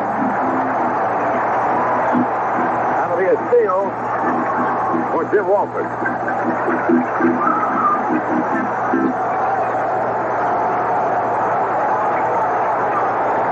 3 stolen bases by the Royals. 2 throwing errors by Munson in this case. Figueroa still working, and the pitch is swung on a bounding ball to Nettles. Good stop. Throw to first to Chambliss, and the inning's over. However, the Royals come up with 3 runs on the 3 hits. 1 error, 1 man left, and at the end of 8 innings, Royals 7, New York 3. Pittsburgh quarterback Terry Bradshaw was injured and taken from the field on a stretcher and loaded onto an ambulance on Sunday early in the 4th quarter of the Browns-Steelers game at Municipal Stadium in Cleveland. With about 10 minutes to play in the game, Bradshaw went back to pass and was sacked by Browns defensive end Joe Jones. The only problem is Jones slammed Bradshaw's head into the ground while taking him down. A Steeler club spokesman says first reports had Bradshaw suffering a back injury. Atlanta Falcons quarterback Steve Bartkowski suffered a knee injury in the game against New Orleans. He left the field before halftime. The second-year starter from California went down on a play which the Saints were penalized for face masking. The quarterback completed 4 of 7 passing attempts for 49 yards before leaving the game. So, tough Sunday for a couple of quarterbacks in the National Football League. Radio or television. Well, what's next for baseball fans once the postseason game's end? That's easy. The hot stove league, of course. It's always a fun time when the season really has trades, potential trades, expansion to discuss, free agents, and rookies to talk about. What's the one thing that will make your hot stove league season more comfortable? Well, one is knowing that you've already made plans for your season tickets for 1977. Those plans are as close as a telephone. Make a call to any club's ticket department and have your tickets set aside and do it right away. Businesses will find their season tickets very useful and entertaining. The proceeding has been brought to you on behalf of Major League Baseball.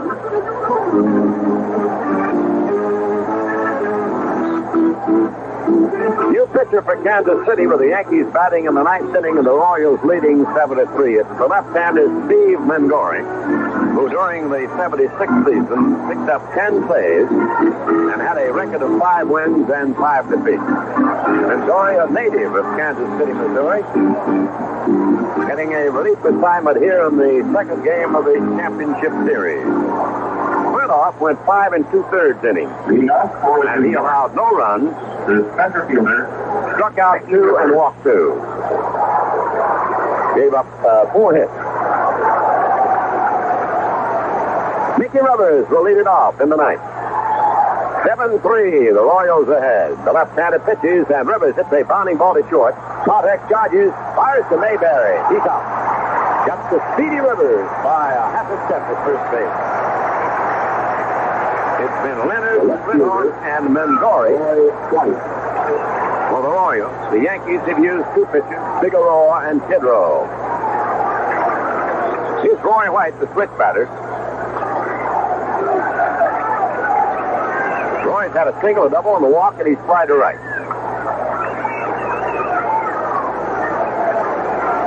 He takes the strike. Tuesday on CBS Radio, it'll be the Phillies of Cincinnati at 3:05 Eastern and 2:05 Central. And Kansas City at Yankee Stadium at 8:05 Eastern and 7:05 Central. There's a cut and a miss by White. Strike 2, the count on Roy.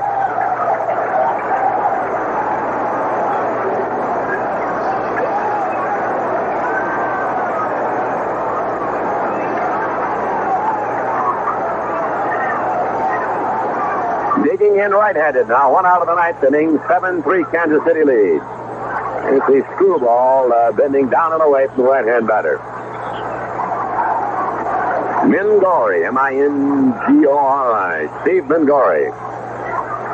Here's a curve in too close, 2-2.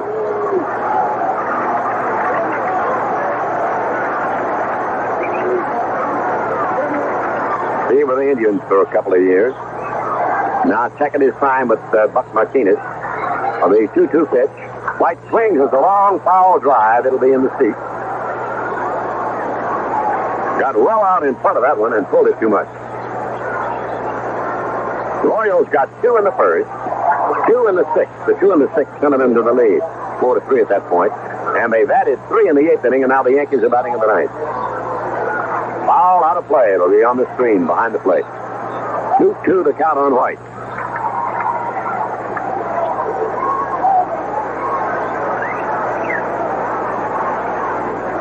Outfield to left, the infield back at this stage of the game, and Brett guarding the line at third. White spreading out, waiting on the left-hand reliever, Mengori. The wind up, the pitch. He takes the ball. It almost hit him, a breaking pitch. Full count on Roy. He's been just about the most consistent Yankee hitter in these 2 games. Leaning and waiting, the full count delivery. He swings as a fly lifted to center. Cowens is there. He's waiting. He has it. 2 out.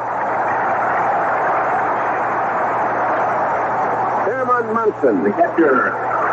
Hard-hitting catcher stepping in now. It's One hit in 4 trips. He's hit into a double play to short. He's doubled, hit into 4th out to short, and bounced back to the pitcher.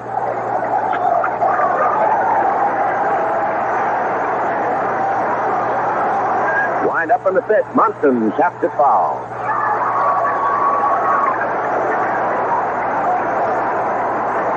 7 for the Royals, 3 for the New York Yankees.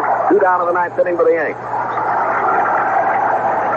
Mingori trying to get that final out here in Royal Stadium. Trying to tie the series at 1 victory apiece. A wind-up, the pitch. He takes the strike on the inside corner. Breaking ball. Munson turning and giving Larry Barnett the family look there. Now steps out for a moment. 7 runs, 9 hits for the Royals. The Yanks have 3 runs and 10 hits.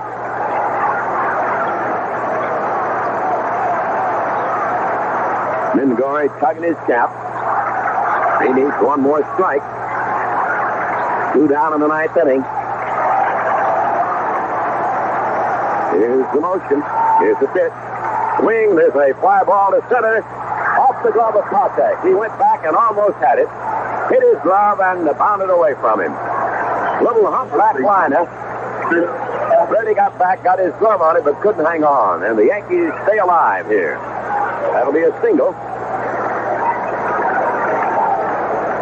Yankees picking up their 11th hit. Munson getting his second. There are 4 Yankees with 2 hits. White, Munson, Chambliss, and May, and they all bat in order there. Here's Chambliss up now. Left-hand batter swings. There's a base hit to right field. The Yankees won't give up. Stopping at second is Munson on the right field single. So Chambliss, the first man with 3 hits. And now Carlos May ready to step in. 2 on and 2 down in the 9th inning. That's the 12th Yankee hit. And there's a conference at the mound. Patek comes in to talk with Mingori. Buck Martinez goes out to talk with Mingori. The next game in New York, it'll be Doc Ellis against Andy Haslett. That'll be on Tuesday. Hall and Bird working in the Royal bullpen now. And here is Carlos May, the left-hand batter. Designated hitter for Billy Martin's team tonight. He takes the slow serve. It finds the mark. Strike 1, the count on May. 7-3, the Royals lead. 2 downs. 2 men on for the Yankees in their 9th inning. They're trying to mount a late rally here. Swing and a miss. That was a curve that came in high. 2 strikes on May.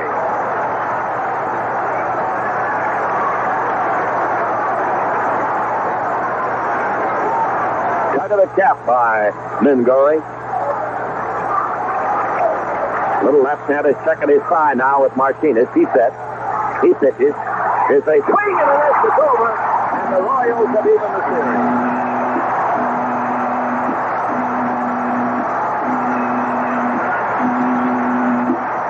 In the 9th inning, New York, no runs, 2 hits, no Kansas City errors. 2 Yankees are left on base. And the final score, the Royals 7, the Yankees 3.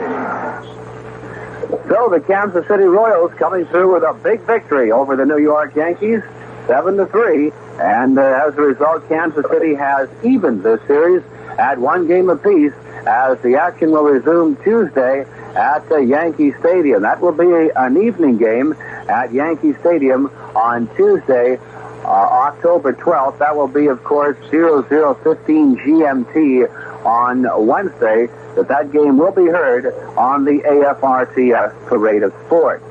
So, a big win for the Kansas City Royals after the New York Yankees came back and took the lead after Kansas City held an early lead, but then the Yankees couldn't hold it, and some fine hitting. Tom Poquette driving in 2 of those 7 Kansas City runs, and as a result, Kansas City has tied the series, as we mentioned, by a game apiece. The best of 5 American League Championship Series. The Kansas City Royals have brought joy to their hometown fans here in Royal Stadium tonight. by evening the series for the New York Yankees. They won a come-from-behind 7-3 victory over the Yankees here tonight. Of the totals, the Royals had 7 runs on 9 hits and no errors. The Yankees had 3 runs, 12 hits. They out-hit the Royals, but they committed 5 errors. Leonard started for the winning Royals. Slidoff relieved him in the 3rd inning. He will pick up the victory. And Mingori gets the save with his 9th inning performance. He came in and got Rivers and White, but then allowed singles by Munson and Chambliss before he struck out Carlos May to end the game and even the American League Championship Series here in Kansas City.